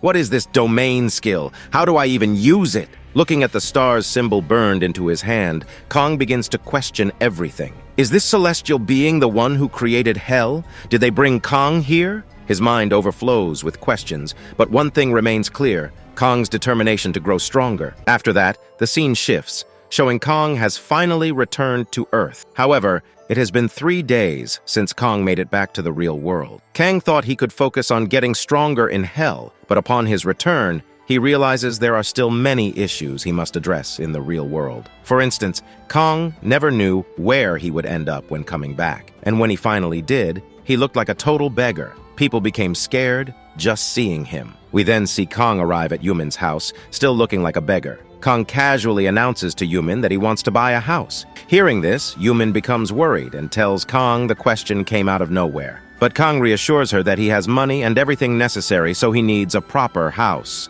Kang firmly states that he can't live on rent anymore. However, Yumin taunts him, claiming that all the money Kang has have come illegally. Yumin warns that if Kang buys a very expensive house, he will get into great trouble. Yumin explains to Kang that if he truly wants to buy a house, he'll need to legalize his money. For that, Kang must become a hunter. As Yumin points out, hunters already have a lot of money and can easily buy houses. Kang sits in the kitchen cooking ramen while thinking over Yumin's words. He acknowledges that Yumin is right. If he suddenly buys a house without any legitimate reason, it will look suspicious. Kang recalls the stars that showed him visions of future success, deciding that he doesn't need their power. With an evil smirk, Kang boldly declares that he will achieve all his goals with his own power. He proclaims that even if his helper is the future of the real world, he will become so strong that he won't let that future come to Earth. Holding a chopstick like a hero, Kang stands dramatically, radiating determination. Seeing this, Yumin feels awkward and shy and quickly tells Kang to stop acting cool and just eat. Later, Kang and Yumin sit together at the table, eating. The TV plays in the background, showing Lee, Korea's S-rank hunter, who explains that dungeons have begun behaving strangely. He warns that monsters are emerging from dungeons at levels 1 rank higher than the dungeon's designated difficulty. These monsters are proving very difficult to kill with normal hunters. Kang watches the broadcast with intense focus, accidentally dropping food as he eats. Seeing this, Yumin gets angry and starts scolding him, telling Kang to finish his meal properly or else she'll eat him. Hearing this, Kang finally focuses on his food. However, his mind races with thoughts. He considers the possibility that the beginning of Earth's future hell has already started. The scene shifts, showing Kang at the Awakening Center to obtain his hunter's license. The place is bustling with activity, and Kang blends in with the crowd. His identification photo is taken first, and his face in the picture looks exactly like a gangster. Even the receptionist is shocked after seeing it. Next, Kang undergoes a blood test and is brought before a measuring machine. A person nearby checks the power levels of other applicants and shouts loudly that one candidate's level is 87. It's explained that anyone with a power level of 100 can become a hunter. Finally, Kang's turn arrives. He steps forward confidently and places his hand inside the machine. The instructor explains that Kang needs to catch the ball inside the machine and put all his power into it. As soon as Kang catches the ball, it explodes with a massive blast. Everyone is shocked. The room falls silent, all eyes on Kang. It's clear that something extraordinary just happened. Seeing the power level on the measuring machine, number 99999, Kang is completely shocked. The instructor standing nearby is equally startled. Kang wonders if he broke the machine by accident and nervously considers if he'll have to pay for the damage. Sitting there like a stone, Kang remains unsure of what to do while the instructors look at him in disbelief. They remark that even Lee, the silver golden-haired S-rank hunter, didn't break the measuring machine when checking his mana level. Despite their AW, Kang awkwardly asks the instructor what happens next. The instructor concludes that the machine must be broken and reassures Kang they will replace the crystal and test again. However, as soon as Kang retests, the machine breaks again, leaving everyone in shock. This time, Kang's level is left on pending, requiring detailed analysis. Adding to Kang's unease, his ability check is also put on hold, leaving him standing worried and unsure of his next steps. A flashback reveals Kang struggling to decide what ability to show. He settles on revealing his poison blood. Cutting his finger, Kang lets his green blood drip onto a plant, which immediately withers away. The high-level poison shocks everyone present. One instructor even faints from the overpowering smell. Later, Kang meets a receptionist who reviews his documents with a cold glare. She remarks that everyone seems to want to become a hunter these days. With a tone of disdain, she warns Kang about the risks of the hunter profession, emphasizing that hunters may earn a lot of money, but face death constantly. Kang responds firmly, explaining that he is not in it for money or fame. Instead, he feels a duty to protect the population. Quoting a well-known saying, Kang states, "With great power comes great responsibility." Internally, Kang chuckles, acknowledging he might have been inspired by the Spider-Man movie. With his documents in hand, Kang moves toward the next testing area. The scene shifts, showing two bodyguards in black suits opening a black Rolls-Royce. From the car steps Lee, an S-rank hunter. A crowd gathers to catch a glimpse of him. Lee asks his bodyguard about the preparations. The bodyguard replies that everything is going smoothly and mentions that many members from the Red Butterfly Guild are also taking the test this year, making the hunter license exam highly competitive. Inside, an instructor informs Lee about a strange application. The applicant's mana level couldn't be measured by the machine, which may be broken. The applicant also possesses a rare ability, blood poison. Hearing this, Lee dismisses the ability as useless for group missions, noting that Kang's poisonous blood could harm his teammates if they come into contact with it during a monster attack. However, Lee recalls that Kang is the same person Lee had instructed his old butler to investigate. Deciding that Kang might be hiding something, Lee resolves to observe him closely. The contestants, including Kang, gather in a large room. An instructor hands each participant a purple crystal without providing any explanation. When Kang asks why they are being given the crystals, the instructor walks away without answering. Shortly after, a door opens, and Kang finds himself in a deserted location. Unknown to the participants, Lee is watching the scene unfold through a CCTV camera in his room. The deserted city is revealed to be a replica of a 2-star dungeon located in Ukraine. Holding the purple crystal, Kang listens as an announcement explains the goal of the test. There are over 100 contestants, each possessing a purple crystal. In 3 hours, the contestant with the most crystals will pass the test. Standing confidently with the crystal in hand, Kang feels excited to finally use his powers in real life. After that, we learn that every human being has a crystal, and by defeating monsters, they receive a random crystal ranging from 1 to 3. In the group, there's a spectacled man who appears to be the leader. He discusses his plan with 3 others, strategizing how to complete the test together. The spectacled man notices Kang and suggests Kang join their group. Kang, visibly annoyed, digs into his ears. While showing the dirt to them, he gives a taunting smile and confidently states that he has no interest in joining a group of losers. Hearing this, the spectacled man is shocked and attempts to convince Kang, explaining that his team has a musclehead with a shield and a healer. Their group is strong and capable. However, Kang nonchalantly replies that he doesn't like group fights and prefers to fight alone. As Kang starts to leave, the musclehead becomes furious, feeling insulted. He grabs Kang's collar and demands that Kang hand over his crystal before someone else takes it. Instead of reacting fearfully,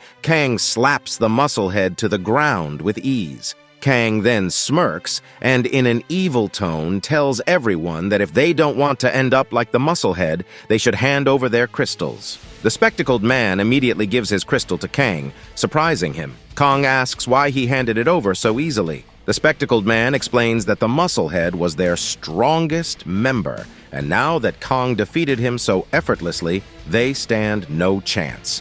After collecting all the crystals, Kang leaves. Meanwhile, Lee and his manager observe everything from their surveillance room. Lee comments that as soon as the test began, the red butterfly snatched crystals from his team and now leads the rankings. Lee adds that the red butterfly is so strong that it can clear a 2-star dungeon alone and even assist in 3-star dungeons. The manager, surprised, remarks that a 3-star dungeon is B rank, which is no small feat. At the same time, the red butterfly faces a muscular robot. This robot resembles the one Kang faced in Hell. The manager asks Lee about the robot, and Lee explains that it's a prototype created by W&D Industry, designed to be as strong as a 2-star monster. The robot is extremely durable and can withstand multiple hunters' attacks. Lee mentions that even 15 hunters struggle against this machine. As they watch, the red butterfly fights the robot but struggles to defeat it. Suddenly,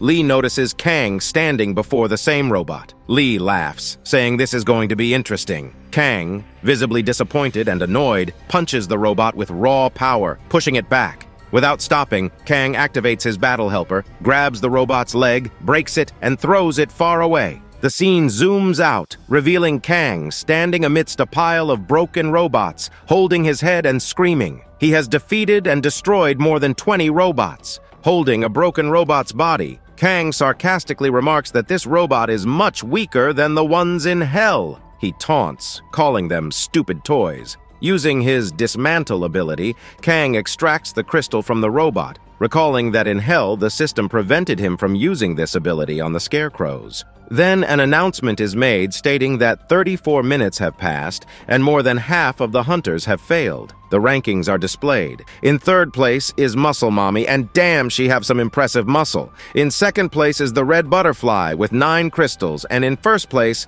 Kang holds 16 crystals. Kang smirks confidently, happy and proud to see his name at the top of the rankings. After that, Kang plays with a robot's head and smugly remarks that he always knew he would be number 1, because this robot looks like a downgraded version of the Scarecrow he faced in Hell. Kang then removes the thick leather from the robot's body, contemplating that perhaps he can create something useful out of it. Kang wraps the leather around his hand, imagining a piece of armor, and with his creation ability, he crafts guards for his hands and legs. Although it's common ranked, Kang is very pleased with his creation, proud that he turned the robot into something useful. Kang, filled with confidence, sets out to defeat more robots. Meanwhile, the scene shifts to Red Butterfly, who notices her second-place position and grows concerned about Kang. She wonders, who is this Kang? Before she can dwell further, other hunters attack her, attempting to steal her crystals. Red Butterfly leaps into the air,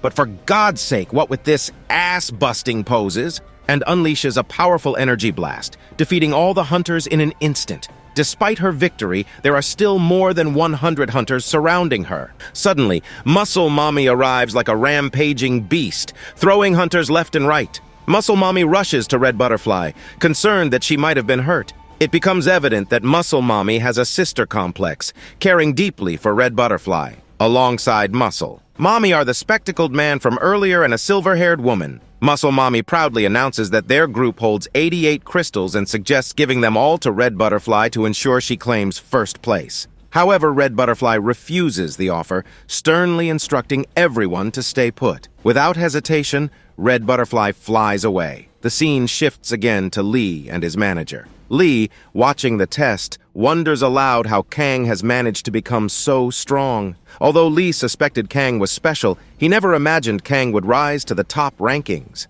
Lee speculates that Kang must have illegally explored a dungeon because there's no record of Kang's abilities. Despite this, Kang doesn't appear to have a criminal background. Lee, thoroughly intrigued, likens Kang and Red Butterfly to toys in a game. He looks forward to the clash between them. Meanwhile, Kang, hungry and exhausted, contemplates eating the leather he took from the robot. The moment he bites into it, disgust takes over, and he vomits immediately. Kang laments that his brain is acting strangely. Suddenly, he senses someone approaching at high speed. It's Red Butterfly, who attacks like a bumblebee. Kang easily dodges the attack. Red Butterfly assumes a battle stance and questions if Kang is alone or has a team. Kang, with a confident smirk, lies that he has 150 lackeys waiting for his command. Red Butterfly pauses, sees through the bluff, and confirms that Kang is alone. With a serious tone, Red Butterfly declares that she'll enjoy this fight. She activates her martial arts and charges at Kang. Kang quickly realizes that Red Butterfly is level 14,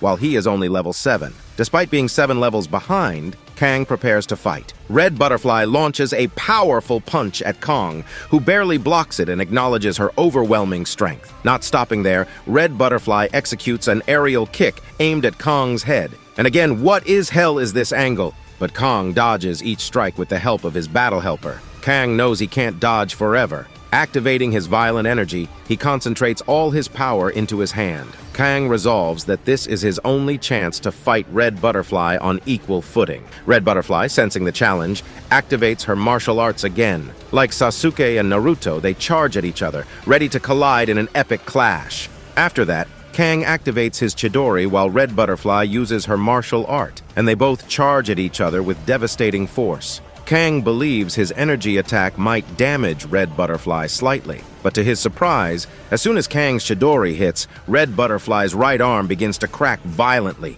She screams in agony and collapses to the ground, her entire arm's bone completely shattered. Kang, equally shocked and confused, notices the sheer strength of his violent energy. Red Butterfly, though barely managing her pain, sits upright. Kang, with a smirking demeanor, demands that Red Butterfly hand over her crystals. Begrudgingly, Red Butterfly complies, giving all her crystals to Kang. Before Kang can celebrate, a booming scream interrupts him from behind. Muscle Mommy bursts onto the scene, throwing Kang away effortlessly. Kang, still recovering from the impact, is stunned to see that Muscle Mommy has arrived alongside a spectacled man, who is revealed to be Red Snake. Muscle Mommy rushes to Red Butterfly, showing deep concern, while Red Butterfly angrily glares at Kang. Despite her injuries, Red Butterfly tries to defend her honor, but Muscle Mommy doesn't want to hear anything. Instead, she screams at Kang, calling him a bastard and demanding to know why he hurt Red Butterfly. Kang, already irritated, retorts by calling Muscle Mommy the real bastard in this situation.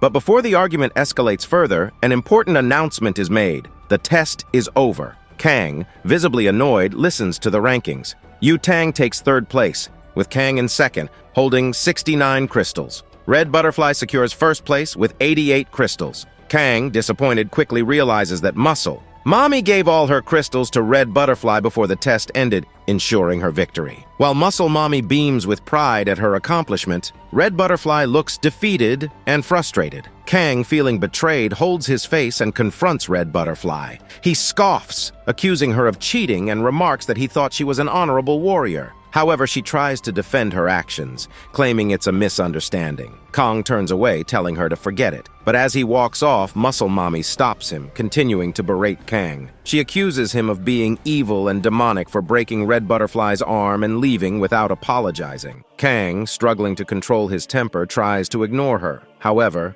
Muscle Mommy's insults escalate, pushing Kang's patience to its limit. He reflects on the unfairness of the situation. Red Butterfly attacked him first, trying to steal his crystals, and Muscle Mommy interfered and stole his victory. Finally, Kang snaps. With an irritated face, he activates his domain expansion. A dark, chilling aura envelops Kang, and demonic figures emerge behind him. Muscle Mommy freezes in fear, unable to move, as Kang's energy overwhelms her. Red Butterfly, noticing Muscle Mommy's condition, tries to understand what's happening, but Muscle Mommy, paralyzed by fear, starts shaking and screaming. She feels as though all her energy has been drained. Her terror escalates to the point where she pees her pants. Her heart rate skyrockets, and she clutches her chest, fearing a heart attack. The silver-haired woman rushes to heal her, while a medical team arrives to assist. The entire scene descends into chaos. Meanwhile, Kang, realizing the deadly impact of his domain expansion, even he didn't know his domain expansion would be this terrifying, so Kang quietly leaves to avoid further complications. Elsewhere, Lee and his manager watch the events unfold, both visibly shocked. Lee, deep in thought, acknowledges Kang's immense potential. He predicts that Kang will one day surpass him in strength. Rising from his seat, Lee tells his manager that he wants to meet Kang first, not Red Butterfly. The scene shifts to Kang, who is applying a cold can of Coca-Cola to his head to recover from the severe mana depletion caused by his domain expansion. Suddenly, the manager from the Tysoon clan appears and introduces himself. The manager, attempting to recruit Kang, promises him limitless resources to help him reach his full potential. He assures Kang that the Tysoon clan will support him to achieve greatness. Kang, though exhausted, can't help but laugh. He sarcastically asks the manager, "Will you help me reach the stars?" After that, the scene shifts, and Kang finally arrives at his home with Yumin. Kang happily announces to Yumin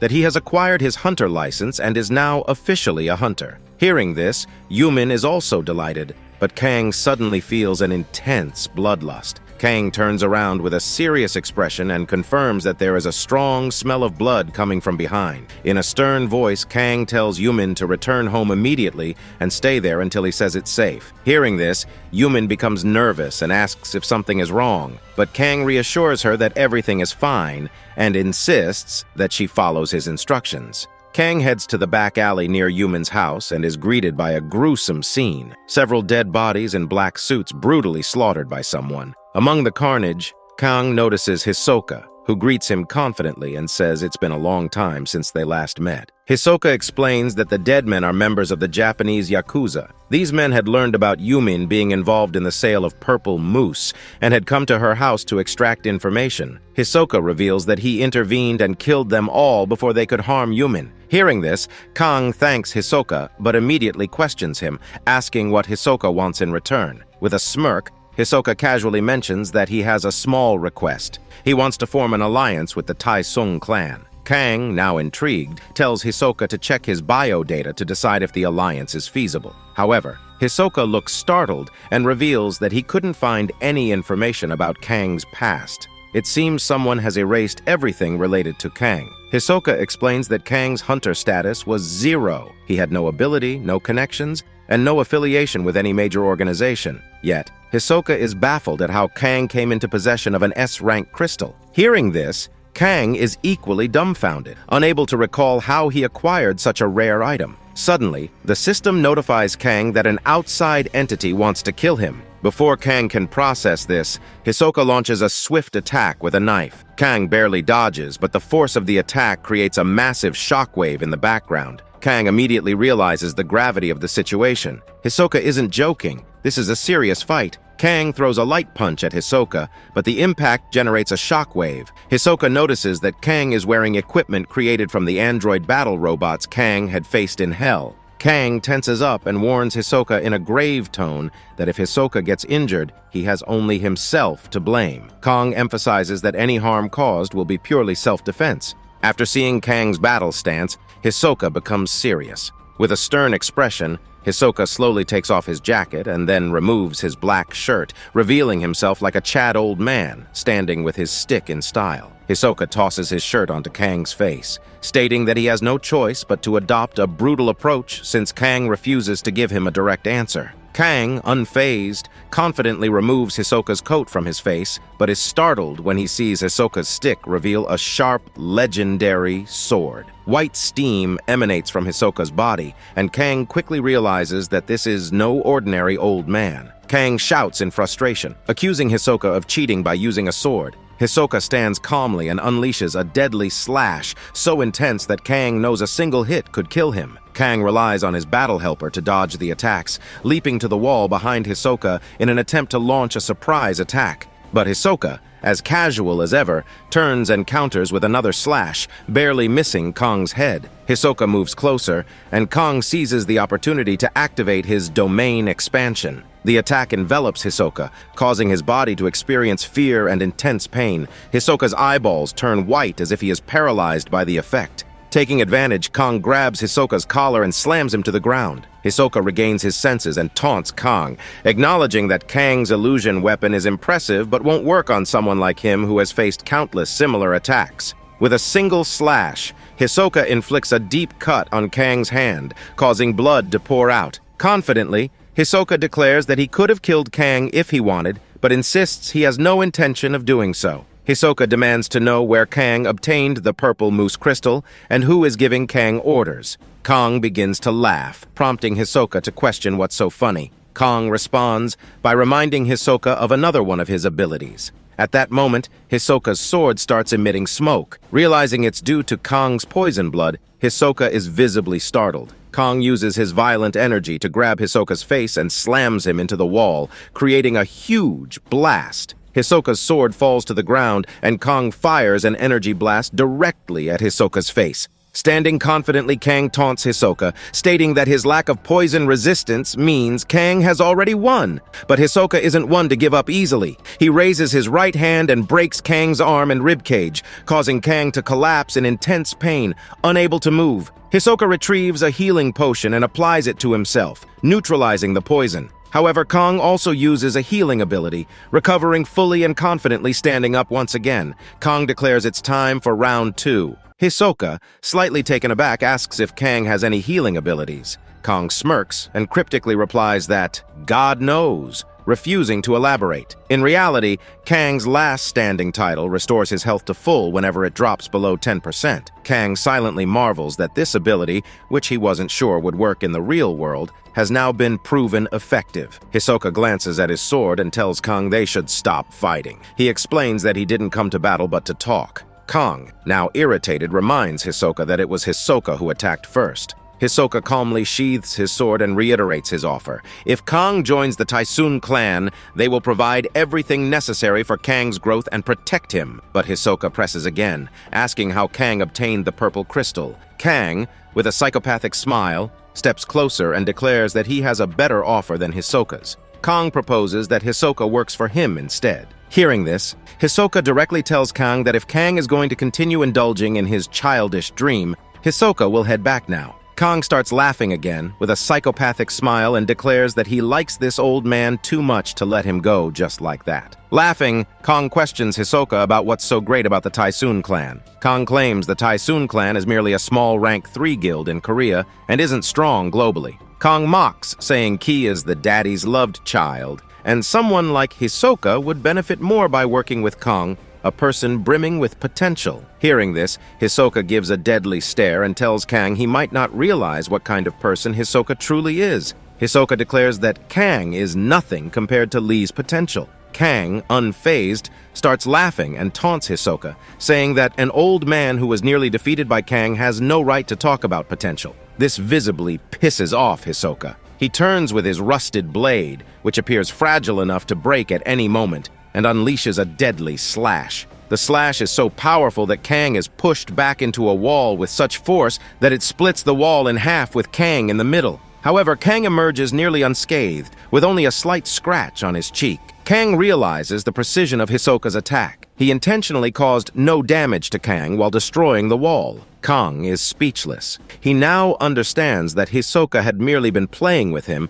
and wasn't taking the fight seriously. Hisoka tells Kang that there are people in the Tysoon clan far stronger than Kang. He mentions that Lee achieved level 10 to level 20 in just 2 months. Hearing this, Kang's ego takes a hit. Kang, in a serious tone, pulls something from his pocket and tells Hisoka that he will prove his potential by reaching level 20 in 2 weeks. Kang proposes a deal. If he succeeds, Hisoka must work for him. Hisoka, placing his cap back on, declares that such a feat is impossible. He reminds Kang that Lee had access to abundant resources and a personal training ground provided by his father. Hisoka chuckles, calls Kang a good joker, and walks away. Kang, with a psychopathic smile, says he knows the perfect place to train. The scene shifts to Kang returning to Hell. Kang vents his anger on a poor goblin, brutally killing it and destroying its body. Another goblin bites Kang's hand, but Kang slams it to the ground and uses his violent energy to obliterate its internal organs. The system notifies Kang that he has reached level 15. The celestial star Ardain is watching over him. Kang, pissed off, flips his middle finger at Ardain. He notices his bleeding hand and retreats to a room to bandage it, warning himself not to overexert his body. Suddenly, Rainer appears from behind and lovingly places a straw on Kang's injured hand, drinking his blood. Rainer mockingly tells Kang that he should injure himself more often since fresh blood tastes better. Kang is frustrated but also satisfied when he looks around and sees he has slaughtered hundreds of goblins, creating a mountain of bodies. Kang thinks about how easily he is defeating goblins, but acknowledges that the red-capped goblin is different. At that moment, Kang feels a strange, eerie presence behind him. He turns to see the red-capped goblin approaching. The goblin's hand, destroyed by Kang's poison blood, now has a replacement metal hook. The goblin looks at the pile of dead goblins and begins to cry in pain. Kang, surprised, wonders if the goblin actually has emotions.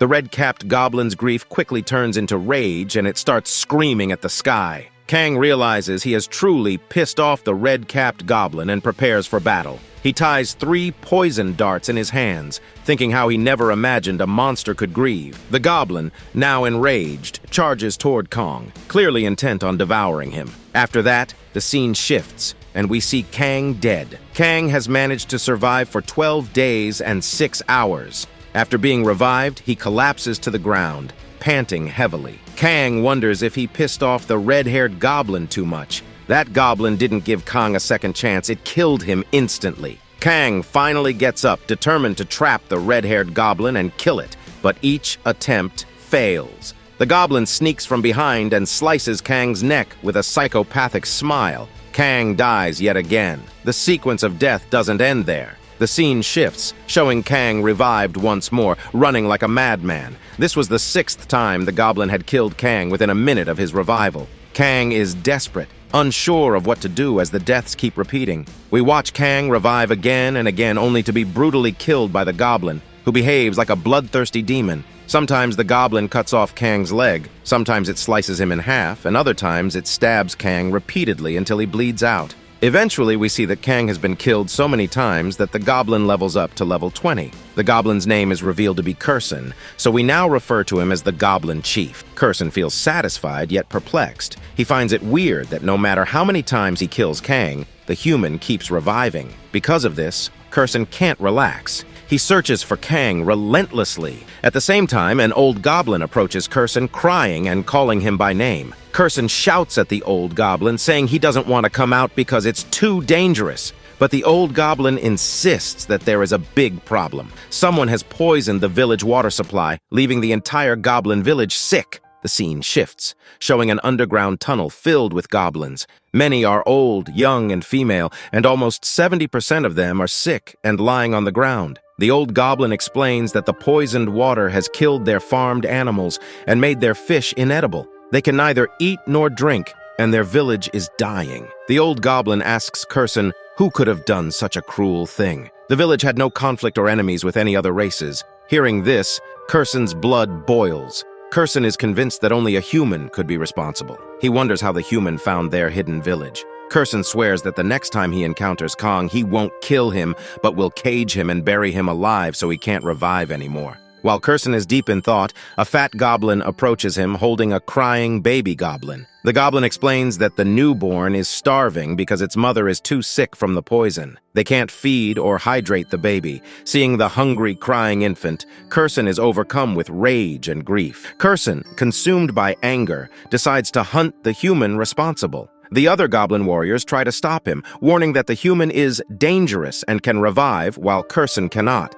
If Kerson dies, the villagers will be left defenseless, but Kerson insists that the human is too weak to kill him. Only the human's revival ability gives him any edge. Kerson, fueled by rage, finds the body of a dead goblin bleeding purple blood. Realizing the human used poison, Kerson tracks the scent. The scene shifts, showing Kerson arriving at a location where Kang attempts to kill him with a poison dart.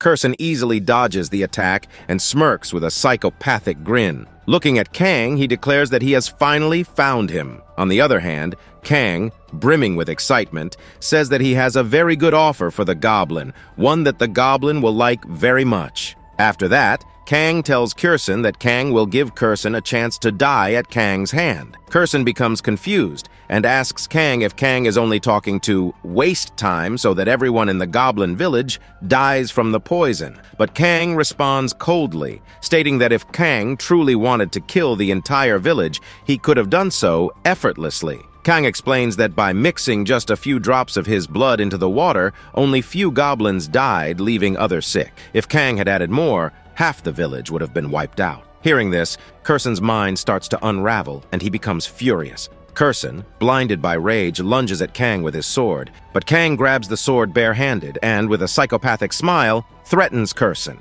Kang doesn't care about Kerson's family. Kang just wants revenge. However, Kang warns Kerson that if Kerson continues chasing Kang like a madman, even Kang doesn't know what horrors he might unleash on the Goblin village next time. Hearing this, Kerson's body loses all strength. His world turns upside down. Kerson finally collapses to the ground, overwhelmed by despair. He begs Kang to leave his family alone, throwing his sword at Kang's feet and bowing his head. Kerson pleads, saying Kang can kill him if he wishes, but he must spare the village. Kang appears to agree. He bends down to pick up Kerson's sword, but it was all a trap. Kerson kicks Kang hard, sending him flying. Kerson grabs the sword and stabs Kang in the stomach. However, this time Kerson doesn't kill Kang outright. Instead, he tortures Kang, slowly puncturing his body. Kerson slashes Kang's leg, fingers, and eye, leaving him in excruciating pain. He stabs Kang's intestines, mocking him, saying he will make Kang suffer just as much as Kang made his family suffer. But suddenly, Kang begins laughing maniacally and calls Kerson a fool. Kang taunts Kerson, saying he should have killed him instantly. At that moment, Kerson realizes that Kang's health is restored due to the last man standing title. Seizing the opportunity, Kang grabs a poison dart and punches Kerson in the stomach. The poison weakens Kerson significantly. Taking advantage, Kang grabs Kerson by the neck and smashes him into a wall. Kang, now resembling a mad demon, begins to relentlessly beat Kerson. Kerson's entire body is broken and battered. Kang steps back and smirks, mocking Kerson for his overconfidence. Kang declares that Kerson underestimated Kang's strength. He then delivers a devastating kick to Kerson's face, breaking his vocal cord. Kerson, now utterly weakened by the poison and the beatings, collapses. Kang picks up another poison dart and, with a creepy tone, tells Kerson that unlike Kerson, Kang will not be careless. Kang plans to kill Kerson in one move. Hearing this, Kerson starts crying. This time, Kerson genuinely begs for his life, repeatedly pleading with Kang not to kill him. Kerson reveals that his body is blessed, and if he dies, the entire village will also perish. Kang, however, shows no remorse. Instead, his demonic smile widens. He sarcastically asks Kerson if killing him would mean gaining experience points from the death of the entire village. Hearing this, Kerson's condition worsens. He realizes that he has underestimated Kang's savagery. Kang's psychopathic smile becomes even more unnerving. Finally, Kang kicks Kerson's neck, severing it, and kills him instantly. Kerson's headless body collapses, marking the end of the Goblin Chief. And damn, I must say even now it's hard to tell who the real villain and real hero of this story are. Kang's brutality knows no bounds. After that, the scene shifts, and we see Kang standing on a mountain, spreading his arms wide, enjoying the view of the destroyed city with a satisfied smirk. The system notifies Kang that he has completed the quest, and his level has increased by 4 to 5 at once. This indicates that Kang has either gained a huge amount of experience points by killing the Goblin Chief, or by the Goblin Chief's death triggering the demise of his entire village. In reality, the entire Goblin village has perished, and Kang has gained experience points for all of them simultaneously. But Kang doesn't give a shit. He remains unbothered by the tragedy of the Goblin village. Kang casually sits on the lifeless body of the Goblin Chief when Rainer appears from behind. Rainer, beaming with joy, says she had a great sleep and is now starving. She cheerfully tells Kang that she wants to drink his blood. Meanwhile, Kang, brushing her off, says he's in the middle of doing important work. Kang begins pondering why this goblin was so much stronger than normal goblins. Although the Goblin Chief was level 20, his power far exceeded that of a typical goblin of the same rank. As Kang examines the goblin's body, he notices a strange, ancient language inscribed on the goblin's hands. When Kang touches the ancient markings, the letters start to float in the air. Kang, now intrigued, watches as a large black ball forms from the ink-like substance. Suddenly, the ball begins to spin, creating a powerful tornado. Kang's surprise intensifies, but things take a terrifying turn when a sharp black nail emerges from the dark sphere and pierces Kang's hand. The nail enters Kang's body, and he feels excruciating pain as though every nerve in his body is being torn apart. For 5 agonizing minutes, Kang writhes in pain, clutching his hands. Finally, when the pain subsides, Kang looks at his palms and notices the mark has changed. The system notifies Kang that he has absorbed a piece of the shattering star power Gaul. Kang racks his memory and recalls that Gaul is the same purple celestial figure that resembled a demon. The system also notifies Kang that he has unlocked a new, legendary skill called Familiar. Kang is intrigued but confused. He sits there, pondering the meaning of this new skill and its potential. The scene shifts back to Earth, and we see Yumin sleeping peacefully on her bed like a princess. However, her face reflects sadness and frustration. Suddenly, Kang's voice echoes, calling out to Yumin. Startled, Yumin sits up in surprise, looking shocked and disoriented. She isn't wearing her glasses, and when Kang stands before her, she stares at him as though she's seen a ghost. Yumin hurriedly puts on her glasses and, still visibly shaken, asks Kang in a sad tone if he has eaten. Kang, with a nonchalant demeanor, replies that he has not eaten yet. Yumin gets up from her bed in a sad tone and tells Kang that she will go and cook food. But seeing Yumin so disheartened, Kang gently holds her hand and asks why she seems so sad. Kang quickly realizes that Yumin is upset because Kang has been missing for the past 3 days. Kang understands that he hasn't told Yumin where he has been during this time. Yumin, still visibly upset, tells Kang in a frustrated voice that the last time she saw him, he had left her outside her house. She explains that she was worried sick about him, especially since she didn't want to leave her home that day. For 3 days, Yumin tried to contact Kang but couldn't reach him. She searched everywhere but found no trace of him. Yumin admits that she's been noticing weird things related to Kang lately. Whenever Kang disappears, Yumin feels scared that he may never return. As she says this, Yumin begins to cry uncontrollably. She throws Kang's hand away and starts screaming at him in frustration. Yumin demands that Kang tell her everything, where he disappears to and all the secrets he's been hiding from her. Kang forcefully holds her shoulders and asks Yumin to calm down. He promises her that he will explain everything. Pulling her close to his chest, Kang tries to comfort her, but this action makes Yumin shy. Kang, realizing how awkward the situation is, becomes flustered and quickly lets go of her. After this, Kang tells Yumin his entire story. He explains how his ancestral pendant transported him to another world, a place that was akin to hell. He shares all the horrors he faced and the struggles he endured. Hearing this, Yumin's sadness intensifies. She asks Kang if the next time he disappears, there's a possibility he won't return to Earth. Kang, with a serious look, admits that there is indeed a chance he might not come back. He confidently adds that death is also a real possibility. But with steadfast determination, Kang tells Yumin that no matter how long it takes, he will always return to Earth, just for her. Kang holds Yumin's hand firmly and tells her that he wants her to be his lighthouse when he comes back. He then proposes to Yumin, expressing his deep feelings. Hearing this, Yumin's face lights up with happiness.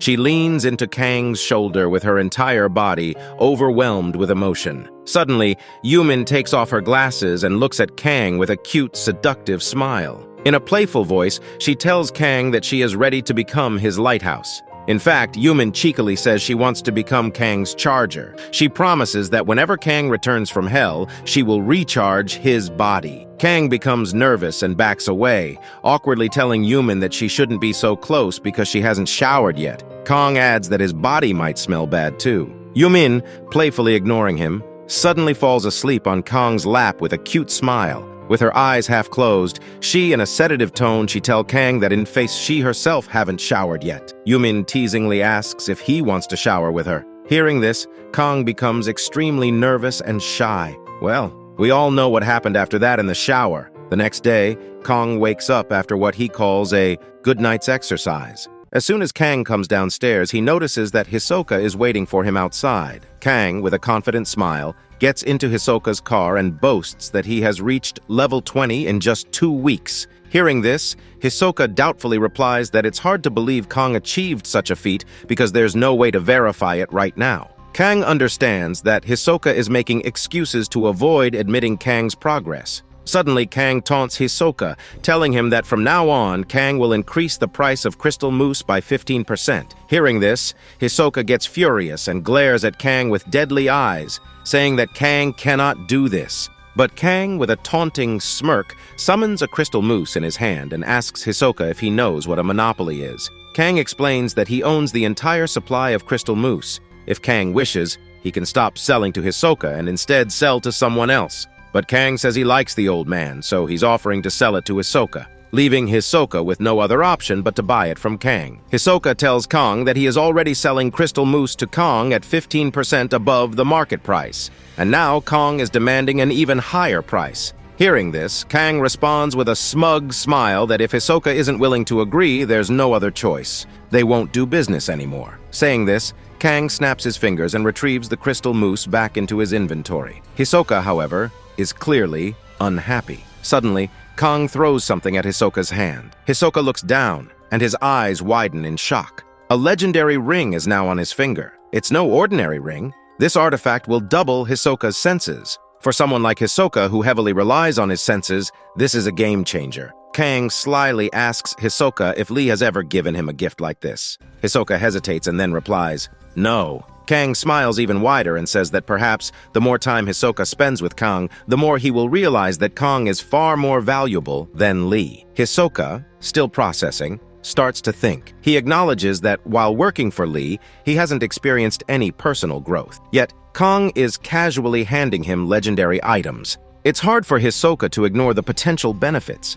Meanwhile, Kang grins to himself, and the scene reveals the true purpose of the ring. It's not a mere gift. The ring has a pair, and Kang possesses the other one. Through this pair, Kang can track Hisoka's location and even reduce Hisoka's power by 50%. This isn't generosity, this is strategic manipulation. Well, damn, I must say Kang really knows how to play the game. The scene shifts, and we see Kang and Hisoka facing each other in a ring. Hisoka declares that because Kang claims to have reached level 20, Hisoka will test this claim himself. But as the fight begins, it becomes clearly one-sided. Kang throws several punches and kicks, trying his best to land a hit, but Hisoka dodges everything with ease. Finally, Hisoka becomes serious and delivers a devastating punch that creates an explosive blast, sending Kang flying backwards. Despite the power of the punch, Kang barely takes damage. His wounds begin to heal instantly. Seeing this, Hisoka's curiosity deepens. He asks Kang about the secret of his regenerative ability, but Kang remains silent. Kang slowly rises and with a confident smirk says, "I only fractured my ribcage a little. It'll heal soon enough." Kang boasts that he has now survived Hisoka's attacks twice as long as during their last fight, proving that he's indeed level 20. Hearing this, Hisoka's eyes begin to sparkle and he removes his t-shirt, revealing chiseled six-pack abs. Kang can't help but notice how intimidating Hisoka looks. Hisoka tells Kang that unless Kang reveals the truth behind his ability, Hisoka will force the answers out of him. Hisoka unleashes a barrage of attacks. Kang struggles to dodge, barely avoiding a direct hit. Desperate, Kang throws a punch at Hisoka's face, but Hisoka easily catches his fist and counters with a brutal strike that breaks Kang's arm. Kang's arm dangles like a broken pendulum. The pain is excruciating, and Kang starts crying out in agony. Despite his condition, Hisoka becomes even more intrigued. He notices that even with a broken arm, Kang's limb continues to move. Kang, through gritted teeth, asks if Hisoka is satisfied after torturing him. Hisoka, now serious, replies that Kang must build a reputation if he ever hopes to be compared to Lee. Hisoka reveals that he has already made arrangements for Kang to clear an official dungeon, pushing Kang closer to the spotlight of Hunter Society. After that, the scene shifts, and Kang arrives at a hill station, still frustrated because he has no desire to raid a newbie E-rank dungeon. But if Kang wants to build his reputation, he knows he must start somewhere. As Kang stands there, a woman in a yellow dress approaches, ringing a loud bell. She announces to everyone that the person raiding today's dungeon has arrived. The woman, clearly drunk, introduces herself as Noel, the supervisor for the dungeon raid. The smell of alcohol from Noel's breath makes it difficult to breathe for the newbie hunters. Noel starts explaining the basics, but her slurred words make the instructions unclear. Then Noel stretches her arms, and goddamn, why the hell all the women in this story is so hot? Back to story. Though we see Noel is a little drunk, informs the group that she is a B-rank hunter. She warns everyone that if they don't follow her commands, things will get ugly. Noel explains that this is an E-rank dungeon with a jungle theme. Dungeons are unpredictable and their terrain can vary: lava, water, Oregon, even deadly voidlands. However, today's dungeon is supposed to be simple. But suddenly, Noel vomits violently in the middle of her explanation, leaving Kang baffled. After Noel regains her composure, she instructs the newbie hunters to introduce themselves. The first is Park Seo-moon, a 2-star hunter. 2 girls follow, identifying themselves as 1-star hunters. Lastly, a small boy in glasses introduces himself as another 1-star hunter. Kang, observing the group, thinks they seem underwhelming. When it's Kang's turn, he introduces himself as a 1-star hunter. As soon as Kang introduces himself, Noel's expression changes. In a flash, she appears directly in front of Kang, scrutinizing him. She examines his face and body with intense focus. Noel mutters that Kang looks familiar, but her hangover clouds her memory. Noel asks if Kang has brought any equipment. Kang pulls a normal-looking stick out of his inventory. This infuriates Park Seo-moon. He throws his bag down, revealing an arsenal of weapons, and shouts at Kang, demanding how Kang plans to fight monsters with a stick. Park Seo-moon pulls out a huge sword and places it near Kang's neck, threatening him. But before the situation escalates further, Noel dashes in, grabs Park Seo-moon by the leg, and flings him into the air. He crashes to the ground with a thunderous impact. Noel catches Park's sword mid-air and slams it into the ground next to his face, leaving him so terrified that he nearly wets his pants. In a serious tone, Noel warns Park that it's illegal to draw weapons outside a dungeon and that his aggressive attitude could cause anxiety for others. Park Seo-moon, terrified, apologizes profusely and begins repacking his weapons. Meanwhile, Kang observes the scene with amusement. Kang silently acknowledges that while Noel is not as strong as Hisoka, she is still skilled and formidable. Kang smirks evilly, thinking about how fun it would be to test Noel's limits. At the same time, a dark shadow looms behind Kang. From the shadowy mass, a black liquid begins to seep, slowly taking shape. From within this dark ooze, Kerson slowly emerges, ready for something sinister. The scene shifts, revealing a massive door. Noel and the group step forward and enter the dungeon. As they proceed, Noel warns everyone with a serious tone that while the area doesn't look much like a jungle now, the deeper they go, the more goblins they will encounter. Noel pauses to address the newbies, asking if anyone has any idea how to clear the dungeon. Immediately, like an excited child, Meathead raises his hand and confidently states that to escape, they'll need a return crystal. He explains that the return crystal will only appear after killing the dungeon boss. Without it, there is no way out. Hearing this, Noel nods approvingly and commends Meathead. She tells the group that this is a simple dungeon, and goblins are weak monsters. Their task is straightforward: kill the goblins, defeat the boss, and retrieve the return crystal. Noel adds that unless the situation becomes extremely dangerous, she will not intervene. The scene shifts, showing Meathead calling the newbies together. He confidently announces that he has a plan based on his deep knowledge of goblins.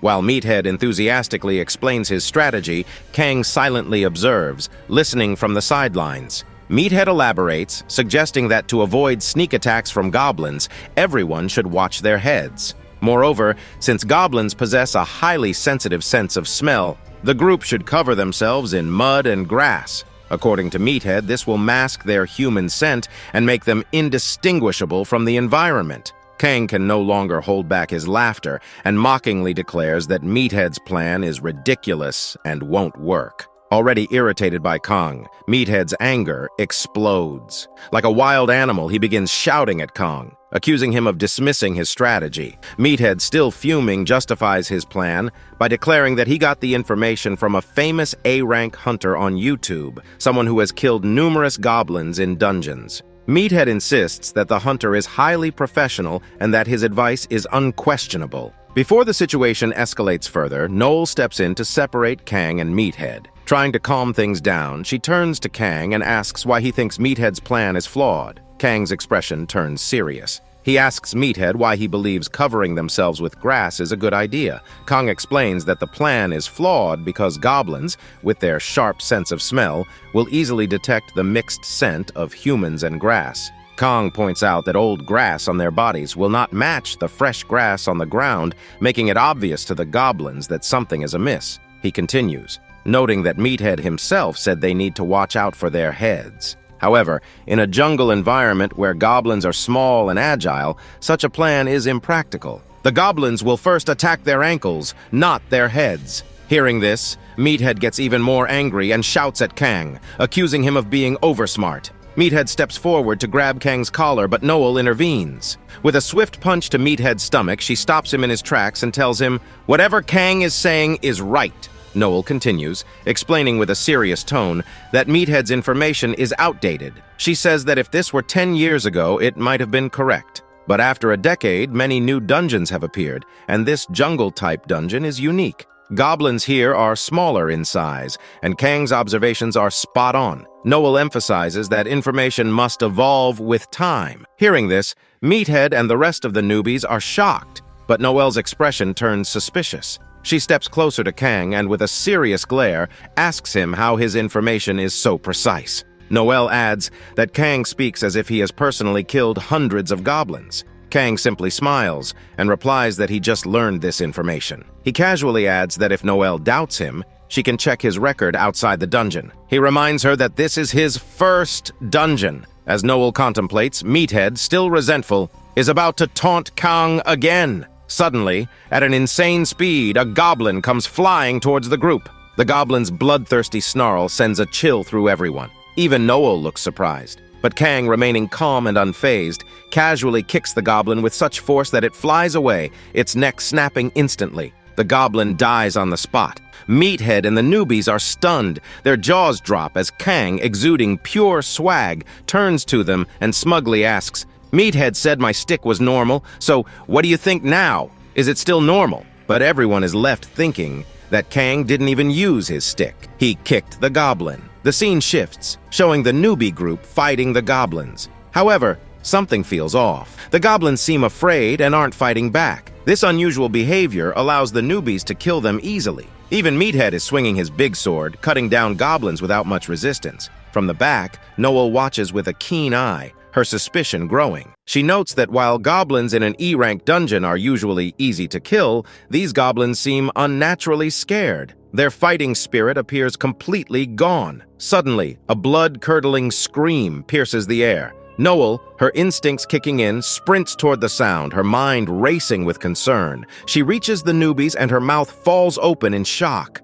The dungeon boss is dead, its body impaling a giant pillar. But that's not all. The entire dungeon is a grisly scene. All the goblins have been brutally killed and strung upon the pillar. Their bodies bear the marks of extreme torture. Teeth broken, limbs cut, and some with hundreds of knife wounds. Seeing this, Noel's face turns grim. She announces with urgency that everyone must prepare to leave immediately and stick together. She believes this dungeon has undergone a mutation, causing something abnormal to happen. She warns that staying longer will put their lives at risk. The scene shifts again, revealing Kerson watching from the shadows. His glowing eyes lock onto the newbie group, and his killer instinct begins to take over. Ready to attack, Kerson's presence looms ominously as the group scrambles to regroup. The scene shifts, showing a flashback from an hour ago. While all the newbies were busy killing the goblins, Kang, unnoticed by anyone, sneaks away to another location. Reaching his destination, Kang activates his family skill, summoning Kerson from his shadow. As Kerson emerges, Kang beams with satisfaction and gives him his first mission. Kang explains that this is Kerson's debut task under his command. We also learn about the origins of the family skill. Kang reveals that by absorbing all the tattoos from Kerson's hand, he unlocked this unique ability. This skill allows Kang to revive monsters, bring them from hell to the real world, and command them. With a psychopathic smile, Kang tells Kerson to kill all the goblins in the dungeon. Hearing this, Kerson is appalled and questions Kang, asking if he's genuinely a demon for commanding him to murder his own kind. Kang, with an even crueler grin, gives Kerson an ultimatum. Kill the goblins, or Kang will slaughter Kerson's entire family. Faced with no choice, Kerson's resignation is clear. He reluctantly agrees, knowing that his life is tied to Kang's. If Kang dies, Kerson will also perish. Moreover, if Kerson disobeys, his family will be executed. This unbreakable connection forces Kerson to comply.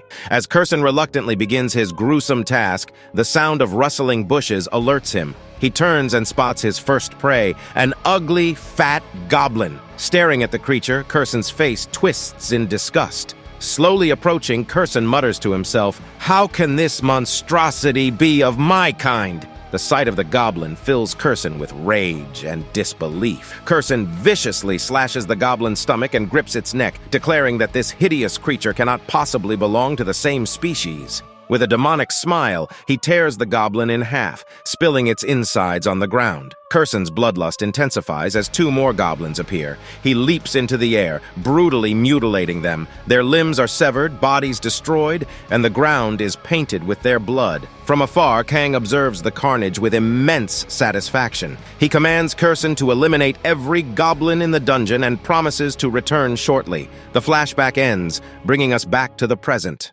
Noel, along with the newbie hunters, is searching for Kang. She is visibly worried and wonders if Kang has been killed. Suddenly, Kang emerges from a bush, casually explaining that he had to relieve himself. Noel shouts at Kang, demanding to know why he left without permission. At the same time, Meathead runs in panic toward a strange stone monument that suddenly appears. Out of nowhere, Kerson attacks, knocking Meathead to the ground and aiming to deliver a fatal blow. However, Noel intervenes at insane speed, stopping Kerson just in time. A dangerous battle ensues between Noel and Kerson. The clash is intense, each strike sending shockwaves across the dungeon. Meanwhile, Kang stands in the shadows, enjoying the chaos. With a smirk, he watches as Noel and Kerson engage in a brutal fight, entertained by the spectacle. The scene shifts, and the fight between Noel and Kerson finally begins, while Kang watches with a mischievous grin, completely thrilled by the chaos. Kang reveals to himself that this fight isn't just entertainment,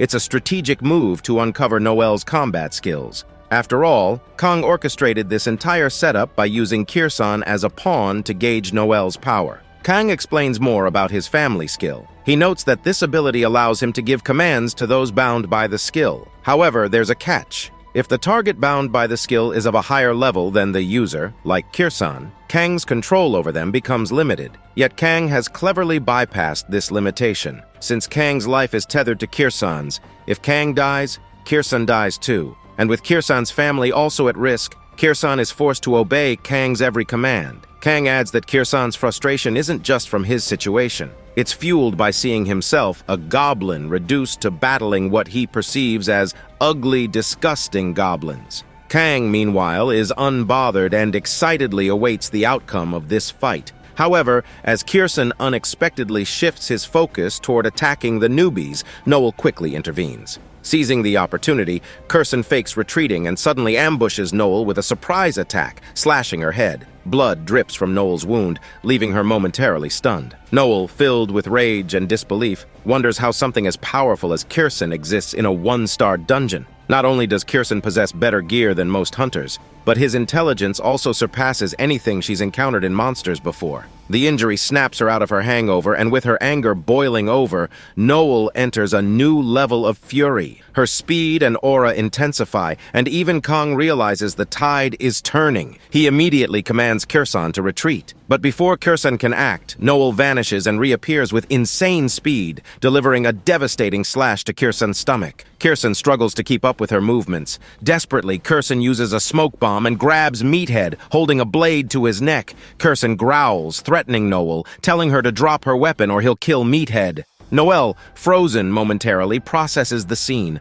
For the first time in her life, she hears a monster speaking fluently. It isn't just shocking, it's world-altering. This intelligent and articulate goblin is breaking every rule she's known. Noel wrestles with her options. Should she sacrifice Meathead to capture Kerson, the anomaly, or does she let him go? With a serious and somber tone, Noel apologizes to Meathead, confusing him entirely. Kang, however, immediately senses what's about to happen. Noel is ready to go all out. At that moment, Kang steps in. With a shockingly powerful throw, he launches a stone using his stick like a baseball bat. The stone hits the tree with enough force to create a hole, knocking Meathead out of Kerson's grip. Everyone is left dumbfounded. Even Kang looks at the result in disbelief, pretending to downplay his strength by blaming the stick, saying, "Maybe this stick is too dangerous." Noel, however, is not convinced. She yells at Kang, ordering him to stay back. "This is no place for a newbie!" she shouts, her tone sharp and commanding. But Kang, with his trademark psychopathic smile, steps forward. Turning to Noel, he asks casually, "Why should I step back?" Noel freezes, confused and frustrated. She begins to wonder, who is this guy? For the first time, Noel sees Kang not as a mere newbie, but as someone cloaked in layers of mystery and danger. After that, we come to understand why Kang is behaving this way. Kang feels disappointed after watching Noel struggle against a level 21 zombie from hell. He had believed that Noel, being a B-rank hunter, would exhibit far greater strength. Instead, Kang wonders, are all B-rank hunters this weak in the real world? Kang thinks to himself that if Kerson had fought Noel at full power, she would have been instantly killed. Another concern arises when Kang realizes that Kerson's bloodthirst has awakened. Kang had initially thought Kerson wouldn't harm humans, but seeing him press his sword against Meathead's neck made it clear. Kerson was fully prepared to kill him. This forces Kang to make a decision to end the situation quickly. Kang then clarifies to Noel in a serious tone that risking Meathead's life just to satisfy her curiosity was irresponsible. He points out that even if she captured the Goblin, what would she report to the authorities after leaving the dungeon? If Meathead had died, Noel would have faced trouble beyond her imagination. Hearing this, Noel realizes that her curiosity got the better of her. She lowers her gaze, understanding Kang's words. Meanwhile, Kang commands Kerson to tone down his strength in the fight. He picks up a stone, launches it into the air, and swings at it with his stick like a baseball bat, sending the stone flying toward Kerson. Kerson, shocked, wonders if Kang seriously wants to kill him. The stone narrowly misses, grazing Kerson's head. If it had hit, his head would have been blasted apart. Noel seizes this moment to leap forward and attack Kerson again. Kang joins in, wielding his stick with precision. He swings at Kerson, delivering a blow so powerful that Kerson is sent flying back. Noel takes advantage of the opening and jumps to deliver a finishing blow, while Kang warns Kerson that Noel is attacking from behind. However, Kang deliberately fights Kerson in a way that deflects suspicion away from himself. Despite this, the battle between Noel and Kerson escalates into a deadly exchange. Both combatants attack ferociously, though Kerson manages to dodge every strike. At one point, Kerson notices Meathead stumbling into his path. With a bloodthirsty growl, Kerson kicks Meathead hard, sending him hurtling into Noel, knocking her to the ground. This leaves Noel vulnerable, and Kerson, like a rabid demon, charges at her, ready to kill her on the spot. Kang, observing the situation, feels Kerson's raging bloodthirst. He realizes that Kerson has lost all control, and if left unchecked, will massacre everyone. With a commanding voice, Kang threatens Kerson once again, reminding him that if he doesn't retreat, Kang will kill Kerson's entire family. Left with no choice, Kerson activates a smoke bomb and flees. Watching Kerson escape, Noel screams in anger and frustration. Her screams echo through the dungeon as she vents her fury. Meanwhile, Kang stands in the shadows, observing the chaos with a serious expression. Suddenly, he bursts into maniacal laughter, his voice echoing eerily in the dim light. Like a true psychopath, Kang grins and says, "I'm having so much fun." At this moment, it becomes clear. Kang's experiences in the Hell Dungeon have awakened a part of him he didn't know existed. His psyche has shifted, revealing a darker, more unhinged side of himself. This content may violate our usage policies. Did we get it wrong? Please tell us by giving this response a thumbs down. After that, the scene shifts, and we see that everyone has safely exited the dungeon. Noel is visibly frustrated and angry. She storms into the authorities' office and shouts about how she encountered an intelligent talking goblin inside the dungeon, claiming that this couldn't possibly be a normal one-star E-rank dungeon. However, the authority tries to reassure Noel repeatedly, insisting that no such goblin has ever been recorded before. Despite thorough inspections, the authorities' manager confirms once again that the dungeon is indeed classified as E-rank, with no abnormalities. Noel grows even more irritated. Out of frustration, she ruffles her hair, revealing its stunning beauty. She sits on a bench, visibly displeased, when Kang suddenly appears with his creepy, evil eyes and greets her with a disturbing hello. Noel is startled and asks Kang, still somewhat shaken, if he needs something from her. Kang responds a bit shyly that it's nothing serious, he was just concerned about her. Noelle sighs and admits that the dungeon incident had left her irritated and worried, but she adds that she was happy to meet Kang. She extends her hand for a handshake, which Kang accepts. During the handshake, Kang asks a question with his usual curiosity. He inquires if Noelle believes Kang has the potential to clear a 2-star dungeon. Noelle carefully observes Kang, her mind wandering back to the talking goblin they encountered. She notes that the goblin seemed even stronger than a B-rank hunter, a level typically associated with a 3-star dungeon. Noelle thinks for a moment, then seriously tells Kang that he might indeed be capable of raiding a 2-star dungeon.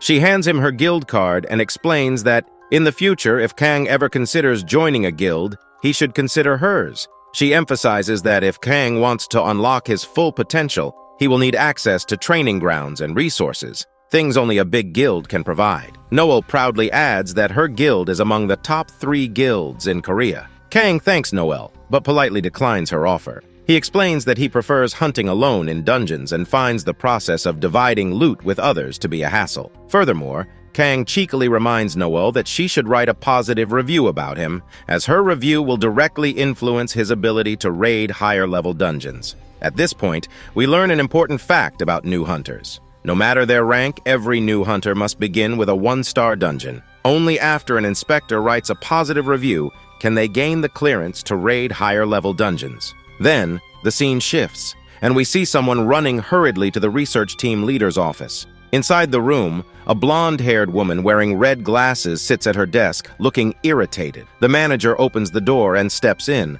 holding a report in his hand. The blonde-haired woman immediately shouts angrily at him, reminding him that she had strictly instructed not to be disturbed unless it was an emergency situation. The manager, trying to catch his breath, insists that the information in the report is more than an emergency. Hearing this, the blonde-haired woman grows even more angry and throws her Starbucks coffee onto the table. She warns the manager that if the report isn't interesting and important, she'll throw another cup of coffee at him. The manager, unfazed, places the report directly on the table in front of her. The blonde-haired woman picks up the report with a skeptical glare but soon freezes in shock. She immediately questions the manager, demanding to know if he's 110% sure that the data is accurate and not due to an error. The manager, looking confused and worried, assures her that the report and blood sample were checked multiple times and yielded the same result each time. Removing her glasses, the blonde-haired woman mutters to herself. She says that if this were a 5-star result, it would be interesting. If it were 6-star, she'd be screaming in excitement. And if it were 7-star, she'd tell the manager to shut up because it's not possible. But now, with dead seriousness, the manager tries to explain what's written in the report, only to be interrupted by another employee entering the room. The second employee announces that they've received Kangnam's ability user report from the Hunter Association's Awakening Ability Checking Test. This is the same place where Kang had taken his hunter license exam and where all his reports were previously pending. The employee hands the report to the blonde-haired woman, who places it on the table next to the blood analysis report. On the table, we see 2 reports, one from the Hunter Association and the other derived from Kang's blood. Both reports indicate that Kang's level ranges between 7 and 8. For context, 5-star corresponds to S rank, 7-star to SS rank, and 8-star to the legendary SSS rank. The reports reveal that Kang's health, mana, strength, detox, intelligence,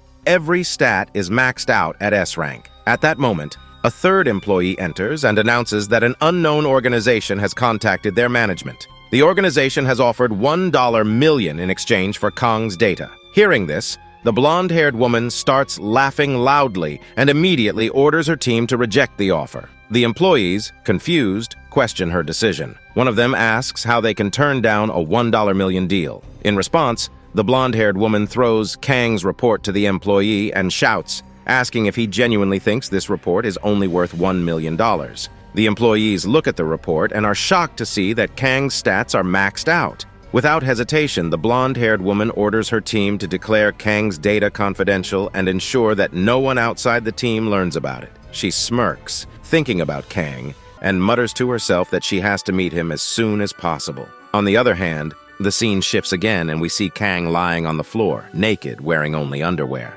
Next to him, Yumin dressed in protective gear. After that, the scene shifts, and we are told some crucial information. Kang explains that for ability users, the star rating system, also known as the rank system, is very important. If a hunter is 1 star, they cannot level up beyond level 20. Similarly, a 2-star hunter cannot exceed level 30, 3-star hunters max out at level 40, 4-star at level 50, and 5-star hunters cannot surpass level 60. A 5-star hunter is considered S rank, which is ultra rare. Because Kang was initially just a normal 1-star hunter, he believed that once he reached level 20, his progression was complete. When Kang checked his level at the association, he couldn't determine his star rating. This left Kang confused, so he asked Yumin for help. The scene shifts to Yumin holding a big syringe in her hand. She inserts it into Kang's stomach to extract his blood. Kang is visibly concerned and reminds Yumin that his blood is poisonous. However, Yumin reassures Kang, explaining that the syringe is special and acid-resistant. Then we learn something intriguing. The blonde woman mentioned earlier might be Yumin's mother because of their striking similarities. Additionally, Yumin works at the same institute as her. After collecting the blood sample, Yumin leaves, and Kang feels excited to discover his true star level. Yumin later reveals that through his research on mana, he discovered that to increase a star level, for example, from 4-star to 5-star, one must train in high-intensity mana areas. Wealthy individuals often build training centers with high mana concentrations for this purpose. However, it is only possible to upgrade a maximum of 1 star in a lifetime. Kang, after hearing all this information, decides he still doesn't know his exact star rank, but realizes the mana intensity in Hell is an advantage. Determined to grow stronger, Kang decides to spend the remaining 9 days in Hell to prepare for the next quest. The scene transitions to Kang sitting in a dimly lit room. Using his creation ability, Kang merges all the rare items he has collected, creating a legendary black dagger. Not stopping there, Kang combines all the purple mousse he gathered, along with crystal mousse, to create a high-intensity, legendary crystal stone. A single bite of this stone will restore all of Kang's mana. Observing all of this, Rainer and Kerson watch Kang silently. Suddenly, Kang starts laughing maniacally. In a creepy tone, Kang calls for Kerson. Kang's psychopathic, evil smile intensifies as he contemplates what command to give Kerson. Finally, Kang tells Kerson with a demonic smirk to bring all the rare and epic items from Kerson's village and offer them to Kang. In return, Kang promises to give Kerson a very good reward. After that, the scene shifts, and we see a purple-colored celestial star gazing at Kang with intense focus from the sky. The atmosphere grows heavier, setting the tone for what's to come. The scene transitions, and we learn that 9 days have passed. Kang appears exhausted but triumphant after forging incredible items. Kang has crafted the right arm of Orchesti, a legendary item, and a legendary sword blade. Through his creation skill, Kang discovered that combining rare items allows him to create legendary items. However, Kang notices something unsettling. Despite their legendary status, the items' effects seem normalized. Their power doesn't provide the dangerous effects Kang had hoped for. This realization frustrates him. Kang decides to use both the legendary blade and his new right arm in battle. His right arm doubles his battle power, and the black dagger adds another multiplier of 2, resulting in 4 times his combat strength. With a single slash, Kang tests his new strength. The entire wall in front of him is almost split in 2. This display of power demonstrates the intense training Kang has endured over the past days. He has pushed his body to the limits of torture, breaking his bones, damaging his body, and pouring acid on himself to increase his endurance and HP. Kang has even bathed in acid to make his blood more poisonous. Now equipped with his improved body and new equipment,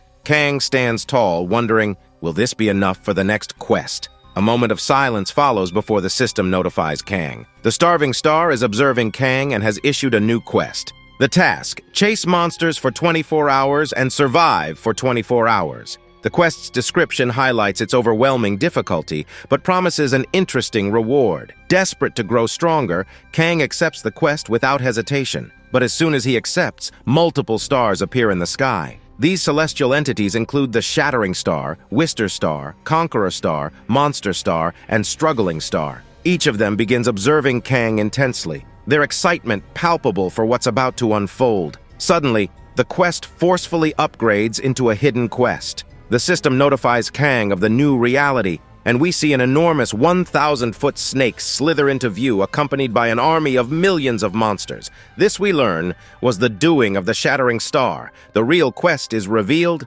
Kong must survive for 48 hours while being chased and attacked by the entire army of the Shattering Star. The revelation terrifies Kong. He stands there, paralyzed in fear and surprise, but Kang's horror doesn't end there. The system notifies him that he has been cursed. Kang, already overwhelmed, is left stunned by the word curse. Then another notification appears with a single cryptic word, tasty. Kang is paralyzed, the word tasty looping in his mind. He doesn't understand its meaning, but begins to wonder if his body has become tasty. Kong stands like a stone statue, trying to decipher the message. On the other hand, we are shown a mysterious being approaching Kang. After then, we see Kong is still standing in the same place like a statue. After that, Kang touches his body and asks, "Was that tasty word spoken for Kong's body?" But suddenly Kong feels a very strange sensation. As soon as Kong turns, we see that from behind, Kerson and Rainer are both drooling. Kang also feels this strange vibe. He turns back and notices that Rainer and Kerson are looking at him with an intense hunger,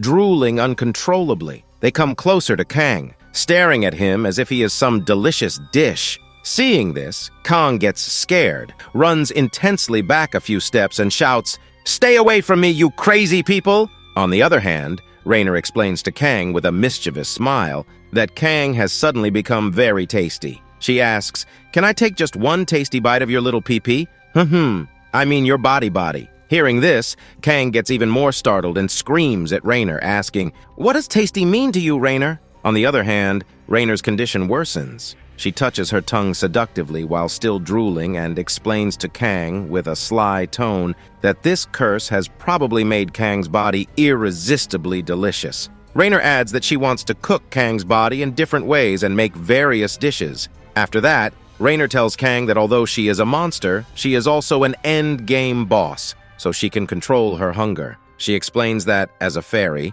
she had promised that after the end of the world, she would devour all living monsters. Rainer comes close to Kang's face, holds his nose, and says, "All the people of the Starving Star are like this. It's a hell full of greedy beings that live in an eat-or-be-eaten world." Suddenly, Kang hears a strange noise. As he turns back, he notices Kerson's hypnotized eyes full of intense hunger, as if Kerson is ready to eat him alive. Kang gets startled, but Rainer snaps out of it, becomes very scared, and walks away, telling Kang, "I didn't have any weird thoughts about eating you." Kang tells Rainer to wipe her drool before talking to him again. Standing still, Kang feels very worried and doesn't know what to do. He realizes that because his body has become so tasty, all the monsters in hell will now come to eat him. While Kang is deep in thought, the wall of his safe house starts to shake violently. Everyone is surprised. Kang immediately takes out his black dagger and breaks the door. Suddenly, a deep red fog moves towards Kang's body. All the fog enters his body,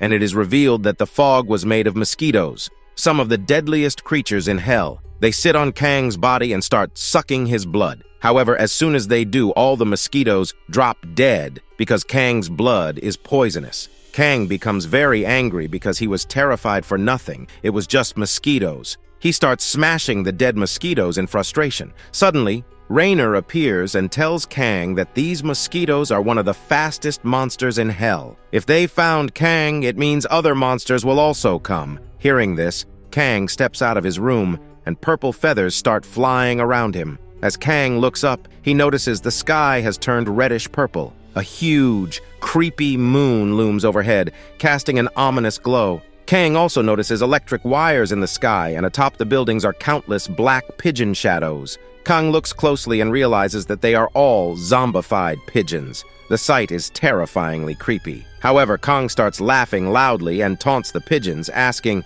"Are you going to kill me, you mere pigeons?" But as soon as Kang says this, the pigeons start acting very weirdly, as if they understand his words. The pigeons get enraged and suddenly dive to the ground, chasing Kang. At the same time, hundreds and thousands of mosquitoes join the chase. Kang starts running at full speed with Kerson right behind him, both searching for a safe place. While running, Kang asks Kerson if there's a safe place in his village. Kerson, knowing that Kang's presence would destroy the village, lies and says, "My village has become very small, and the population has increased." Kang, irritated, replies, Forget it, I wasn't expecting much from you anyway. As Kong keeps running, he notices a cliff and jumps off, hoping to find safety below. However, as soon as he lands, he sees the ground crawling with monsters, all ready to devour him. Kang quickly realizes that escape is impossible. He takes out his black dagger and prepares to fight. Kang is both excited and ready to kill the monsters, but as he looks closer, he notices these monsters have six-pack abs, strong muscles, razor-sharp teeth, and drool dripping from their mouths.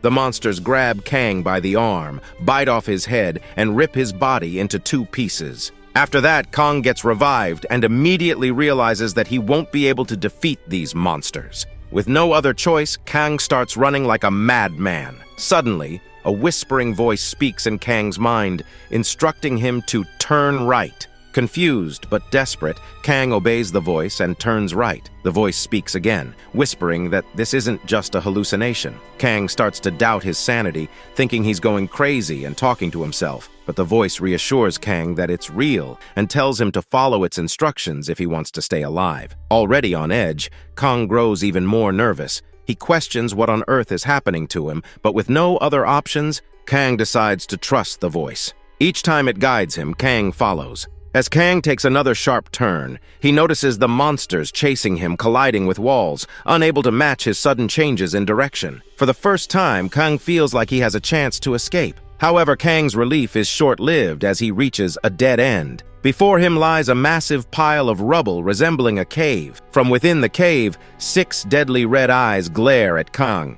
He immediately realizes he is in deep trouble. Kang freezes in fear as a 100-foot-tall tarantula emerges from the rubble. Its razor-sharp, tentacle-like legs glisten ominously. The spider unleashes its special web attack, and the whispering voice in Kang's mind shouts at him to dodge right. Kang narrowly avoids the web, which traps the monsters chasing him. For a moment, Kang breathes a sigh of relief, but quickly checks his system and discovers that the spider is level 87. The realization sends a chill down Kang's spine. His face pales, and he's overwhelmed with fear. The whispering voice reassures him that the spider is under its control. Confused, Kang demands to know who the voice belongs to. Finally, the voice reveals itself. It is the Whispering Star, the golden-colored celestial that had granted Kang a small amount of power in the past, unlocking his abilities. The Whispering Star materializes, and we see she is a sexy, hot angel with an air of mystery. She attempts to hypnotize Kang, offering him an irresistible deal. She tells Kang that if he makes her his master, he can end this mission here and now. The angel seductively whispers to Kang, holding his neck and chest while leaning in closer. She insists she has always wanted someone like him. The Whispering Star promises that if Kang agrees to a connection with her, he will gain everything he desires. Intrigued, Kang asks what benefits he would receive by joining her. The angel smirks and claims she has no ulterior motives. She warns Kang that if Nag will hear what other Celestial have plans for Kang, he will immediately choose her. Hearing this, Kang asks, if other Celestials have utter motives for him, is she a saint? Why she want to help Kang? Also for free. Then the angel holds his cheeks in a creepy way and says, I like you. She then bizarrely puts her fingers in his ears, mouth, and nose and whispered, I want to get smashed by you, my boy, leaving Kang in a hypnotized state. The angel multiplies herself using a shadow clone jutsu technique and envelops Kang with her ethereal forms. She hugs Kang with her large chest, pulling him deeper into an ocean. Kang feels like he is drowning in deep water. However, something jolts him back to reality. He snaps out of the hallucination and defiantly declares, I have a girlfriend. And damn, I must say, Kang is loyal. The scene shifts, revealing Whispering Star standing silently, her disappointment palpable. She doesn't utter a word, just stares at Kang with an unreadable expression. Kang, on the other hand, assumes she is furious and braces for an outburst. But instead, Whispering Star lets out a sigh, her voice tinged with regret. She comments on how wasteful it is for someone like Kang with such potential to have such limited ambition. Her disappointment is evident. With a dismissive glance, she remarks that Kang may only understand the gravity of his errors after enduring 200 torturous defeats at the hands of the monster. She leaves with a flying kiss, saying Kang will definitely call her again. As Whispering Star vanishes, the massive tarantula creeps closer to Kang. Its red eyes glow with deadly intent, and saliva drips from its fangs. Kang, already exhausted and wounded, struggles to stand his ground. Suddenly, he feels a sharp pain in his hand and notices thousands of small tarantulas swarming over his body, covering him in webbing. From above, Whispering Star watches with amusement, giving Kang a sarcastic wave. The huge tarantula stings Kang, paralyzing him completely and binding him tightly in its web. The scene shifts to a dark, web-infested cave where Kerson and Rainer arrive, searching for something. They find mummified web-like cocoons hanging from the cave ceiling. Among them, Rainer locates Kang and tears open the webbing. Kang emerges, lifeless and unresponsive, as if his soul has left his body. Kerson lifts him, unsure of how to revive him. Rainer, with a grin, suggests a solution. He punches Kang in the stomach, almost stopping his breath. Kang gasps and regains consciousness. Kerson urgently tells Kang they need to escape before the tarantula returns. Meanwhile, Rainer, demanding his reward for saving Kang, insists on drinking Kang's blood. Kang loses his temper, shouting in anger at Rainer. Amid the chaos, a strange camaraderie forms, creating a bittersweet emotional moment. As they head out of the cave, Kerson notices something unusual in Kang's hand. "What is that?" he asks. Kang, confused, examines his hand and is stunned to see a black gauntlet with 6 fingers. The gauntlet looks dangerously powerful. Whispering Star's voice echoes faintly, commenting that Kang has completed his toy. Kang becomes serious and pulls a small glass from his inventory, a tool he acquired earlier that lets him check the stats of any item. Upon scanning the gauntlet, Kang is shocked. The gauntlet, once a white legendary item created by Kang, now displays the title Real Legendary Item. Kang realizes that all his previous legendary items were fakes. Seeing the immense power of this weapon, Kang grins with triumph, knowing it multiplies his strength threefold. Unable to contain his excitement, Kang strikes a heroic pose, clutching the gauntlet. Kerson, watching from the side, mutters to himself that Kang might have lost his mind, possibly infected by Venom's influence. The scene shifts to Venom's monsters, equipped with razor-sharp teeth, hunting for Kang. However, they begin acting strangely, sniffing a delicious scent.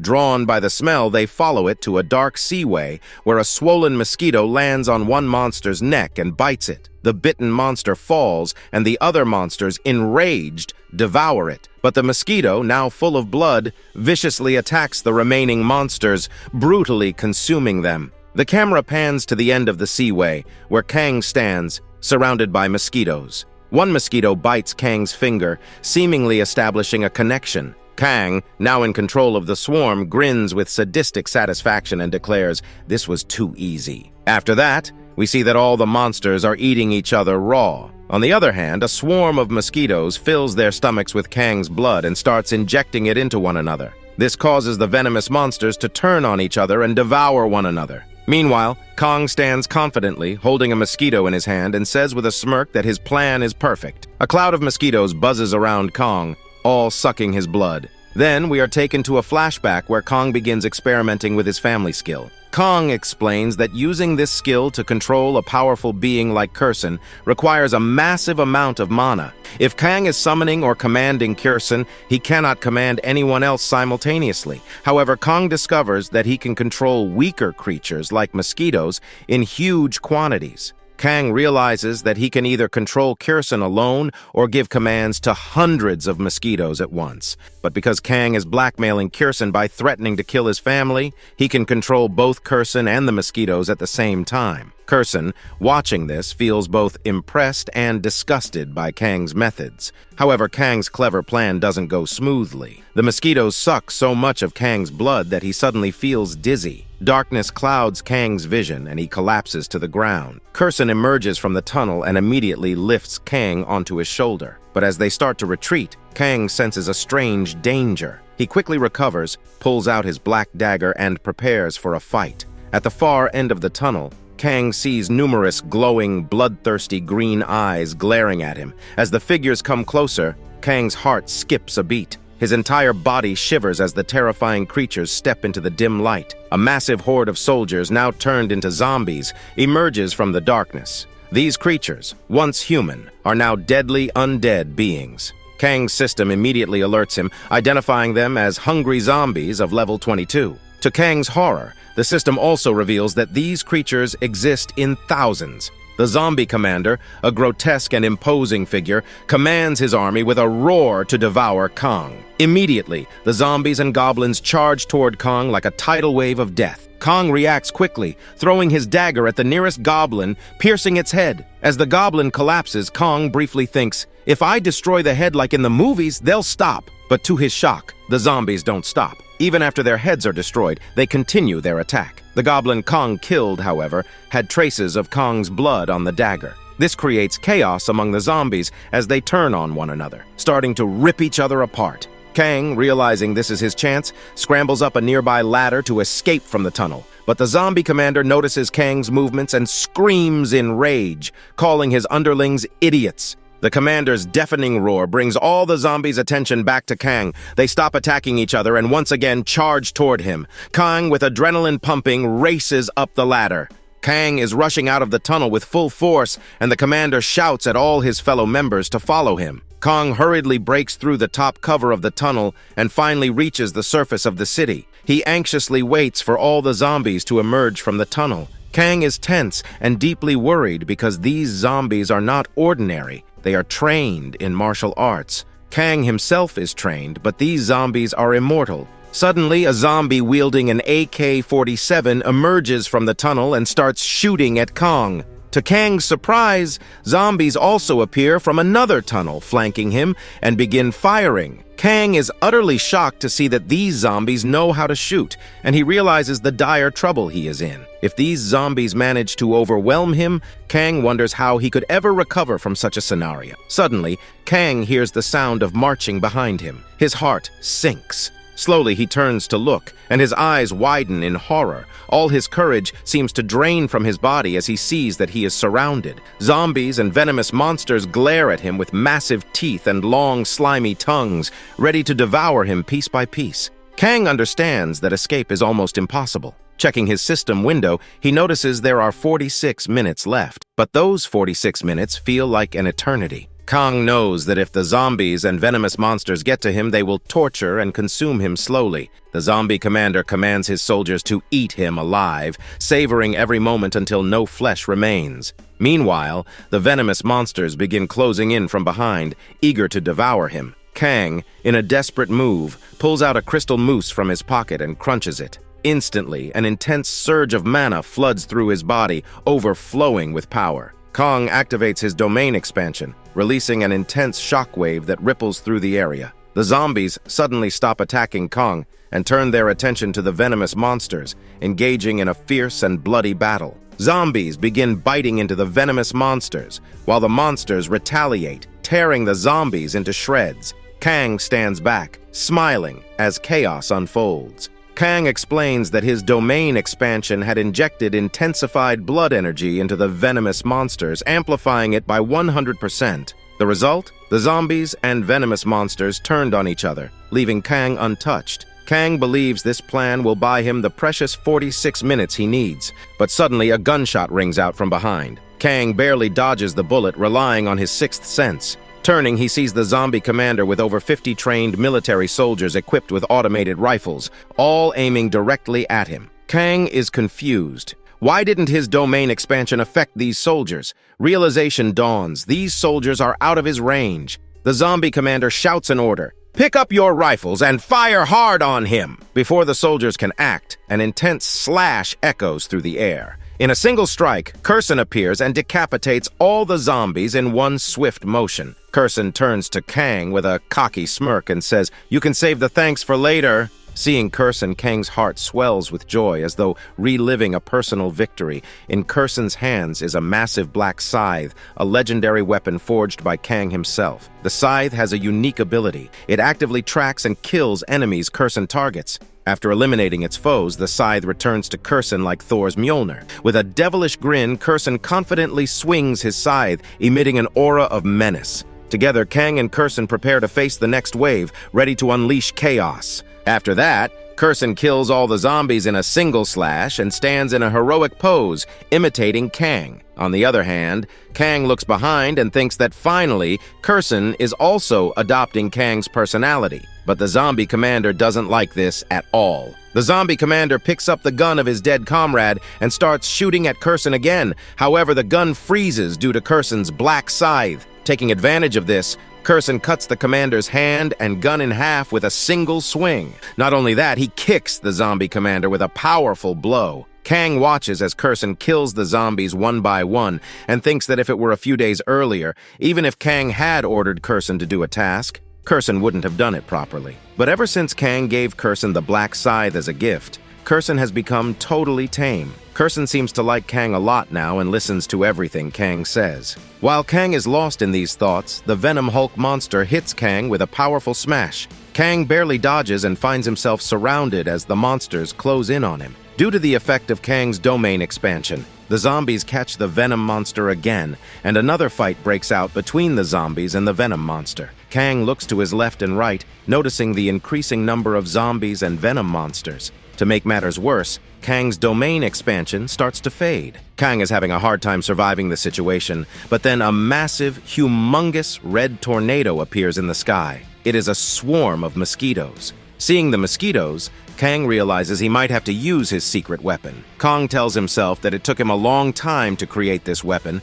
and he isn't even sure if it will work. This is Kang's last resort. Kang takes out a strange white cloth from his inventory, wraps it around his body, and instantly becomes invisible. Kang, now looking like a white ghost, says in a menacing tone, "I hope you all get along with each other." The red swarm of mosquitoes descends, spreading over the entire area. With Kang's presence now hidden, the mosquitoes are left to inject Kang's blood into the monsters and zombies. Chaos ensues. Monsters and zombies start attacking each other. Kang, watching from the shadows, is very happy and thinks his plan has worked. Kang reflects on how he thought the white cloth would be useless, but it saved him from certain death. Just when Kang believes the worst is over, a zombie takes a strong bite on Kang's leg, causing a huge wound. Blood starts pouring out of Kang's leg rapidly. Kang immediately understands the gravity of the situation. All the monsters around him become active, drawn to the scent of Kang's blood. Kang, unable to move, watches as the monsters slowly approach him. Kang becomes desperate, thinking if only he could replenish the lost blood, he might have a chance.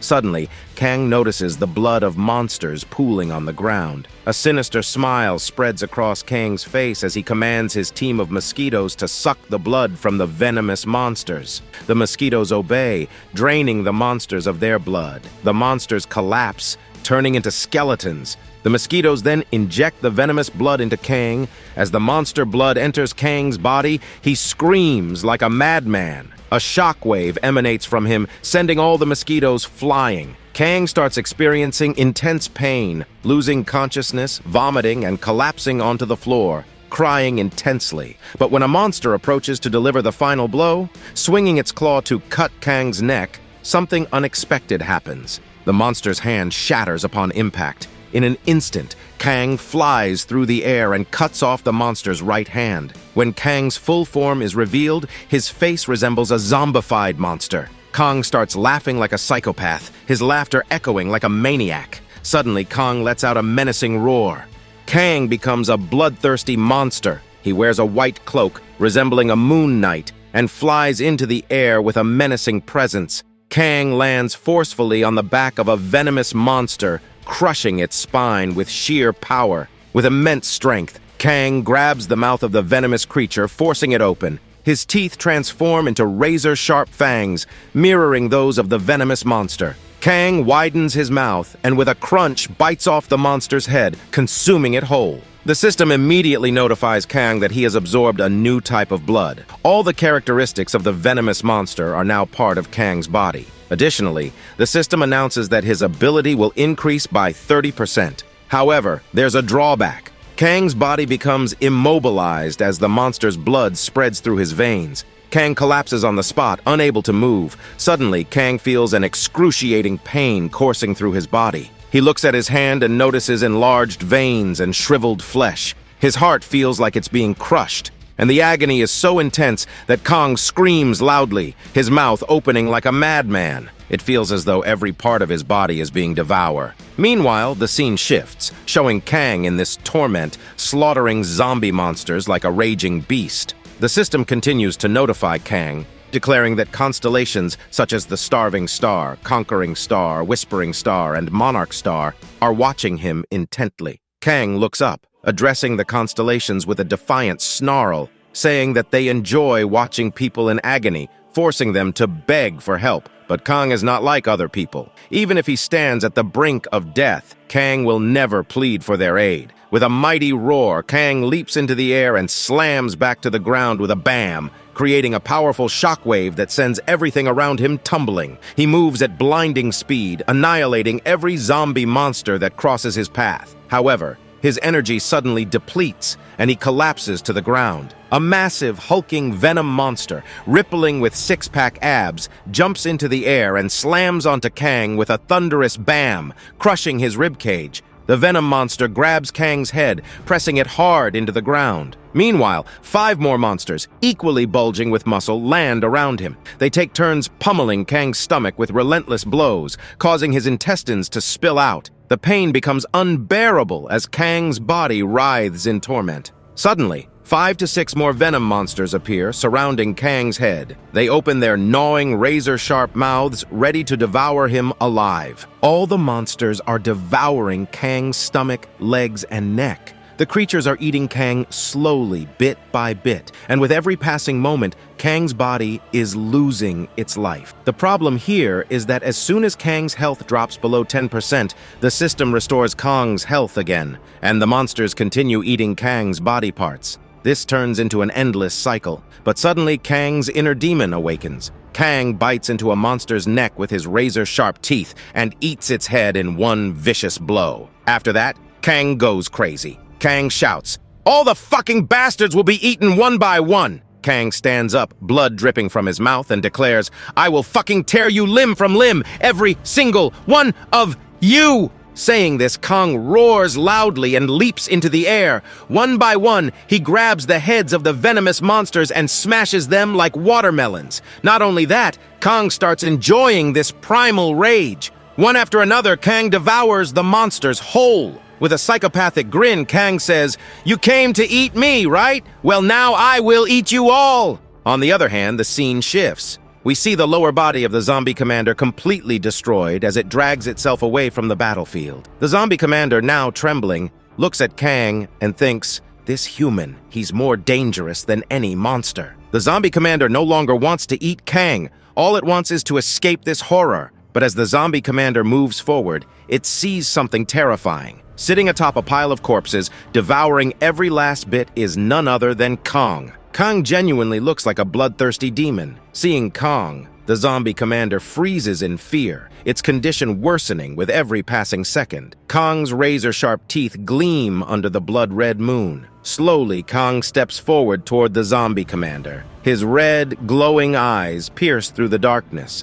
The zombie commander is so scared it feels like it will pee its pants. Kang, as though there's no humanity left in him, advances toward the zombie commander. Desperate, the zombie commander slashes Kang's lower leg. Despite the attack, Kang limps forward like an unstoppable zombie. With an animalistic rage, Kang swings his hand and completely blows away the zombie commander's right shoulder. Kang leaps forward, landing right in front of the commander, and sinks his teeth into the monster's face, ripping it apart. Kang devours the entire face of the zombie commander, leaving it unrecognizable. Within 48 minutes, Kang eats every single monster in sight. With nothing left to destroy, Kang collapses, finally taking a moment to rest. The system notifies Kang. Quest completed. Kang was supposed to receive a silver chest, but due to his extraordinary performance, he will receive a golden chest. The curse on Kang's body is also deactivated, and all side effects are removed. The system gives Kang another notification.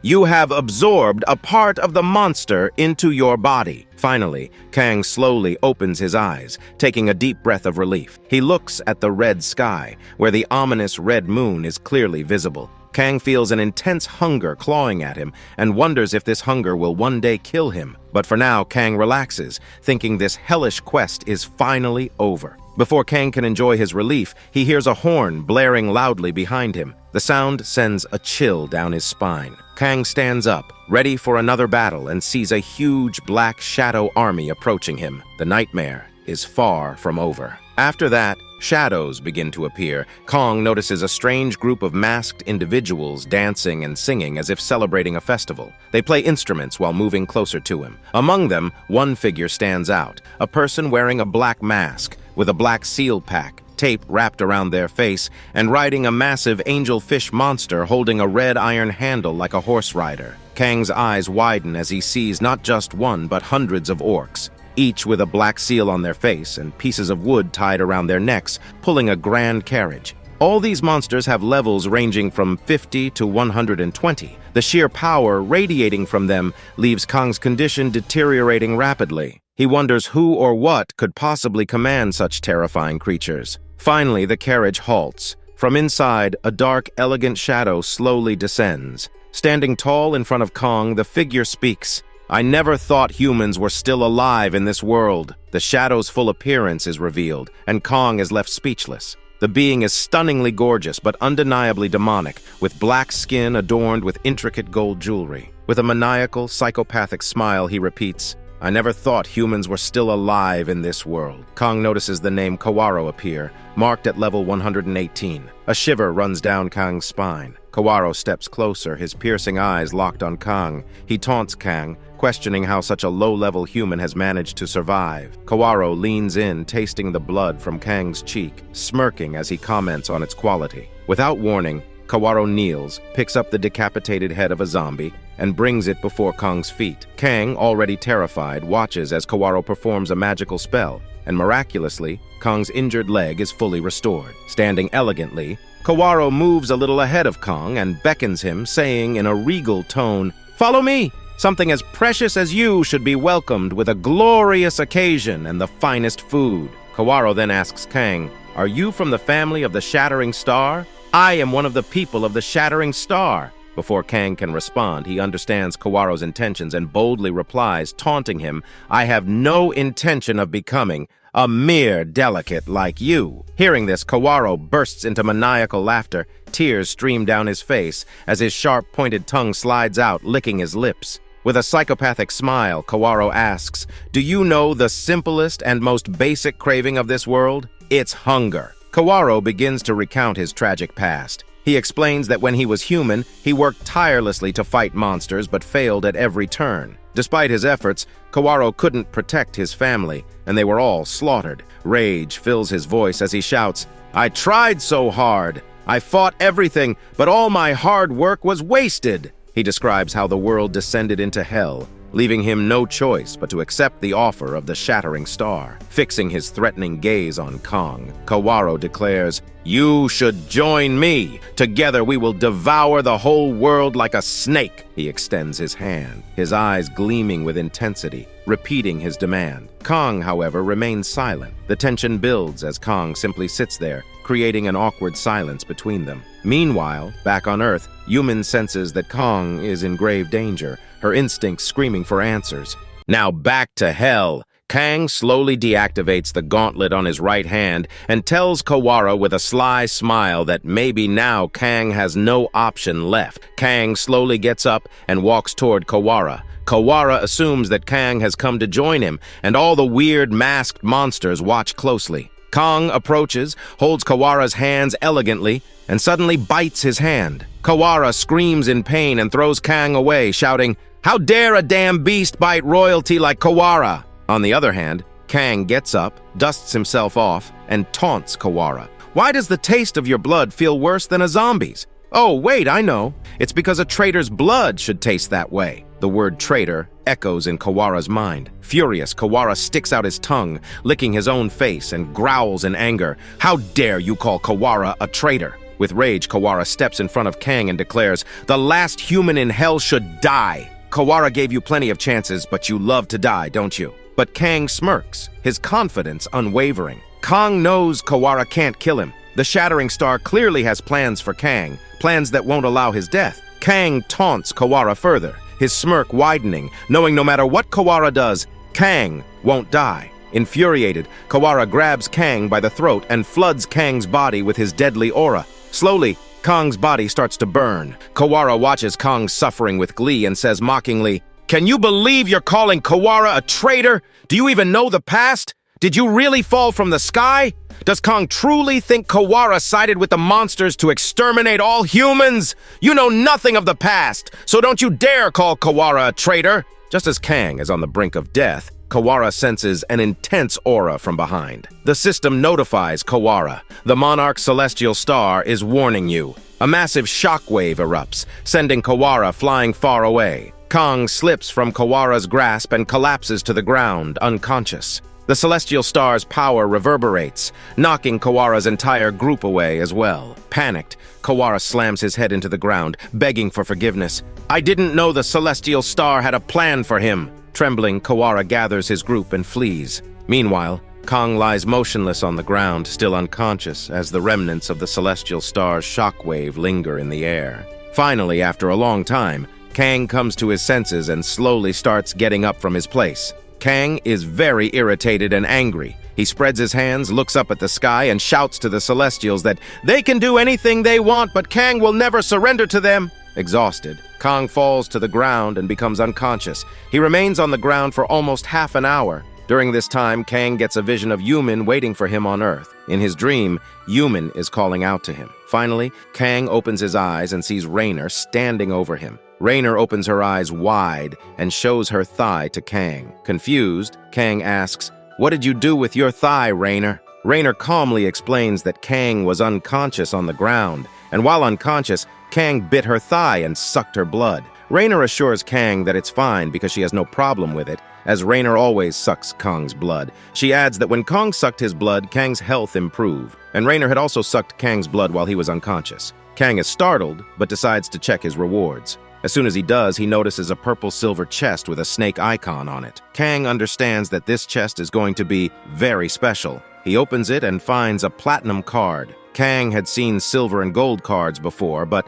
never a platinum card. The platinum card sparkles, and a broken, normal, sharp blade falls from the card. Seeing this, Kang feels disappointed and thinks there is no way a platinum card would contain a normal, broken sword. Kang checks the status of the sword using his crystal glasses and discovers that the sword's name is Gluttony and it has a common rank. Kang is shocked to see the common rank. Looking deeper, Kang learns that this weapon was previously used by Adamantium, a direct family member of the Starving Star. The sword has the ability to devour other weapons and increase its ability. Curious, Kang decides to test this. He takes out his legendary dagger and orders Gluttony to devour it, but nothing happens. Feeling awkward and embarrassed, Kang sits in a corner thinking he is really stupid. After some time, Kang tries again. This time, he clashes the sword with his black legendary dagger. To his shock, the sword splits into two and devours the dagger. The system notifies Kang that the sword has now turned into a legendary sword. Kang learns that the sword not only increases his attack by 3 times, but also has a special ability. When Kang kills enemies with this sword, all his allies' health will increase. Seeing this, Kang proudly tells Rainer that this sword will make him even more powerful. Rainer smiles and says she hopes so because it will make Kang's blood tastier, and she can suck it more. Startled, Kang realizes that Rainer only cares about his blood. The scene shifts, and Kang is seen holding a candle as he enters the same dark room where he previously saw the skeleton human. He sits on the skeleton's desk, talking to it like an old friend. Kang calls the skeleton Old Man, and tells him he respects him for staying with humanity until the end and not losing his sanity. Kang admires that. Even in a world where humans turned into monsters or zombies, the skeleton kept his humanity. Kang searches the skeleton's desk, hoping to find information about his family or past, but finds nothing except a scrapbook. Curious, Kang opens it and is shocked. His eyes widen as he reads through the scrapbook. It contains crucial information about Earth's history, the arrival of Hell's first dungeon, the catastrophic events that followed, and how to fix everything. Excited, Kang exits the building with the scrapbook, giving a confident smile. He looks back at the skeleton's room one last time and vows that he will not let the skeleton's efforts go to waste. Kang promises to use the scrapbook to save humanity and prevent Earth from turning into hell. Well, I think the skeleton and Kang might be connected. Is the skeleton Kang's ancestor? Or perhaps it's Kang himself from a distant future? Only time will tell. Well, that's the end of this video. Don't forget to like and comment on your favorite part. The next part will come as soon as we hit the like goal of 7,000. Until then, goodbye and see you in the next video.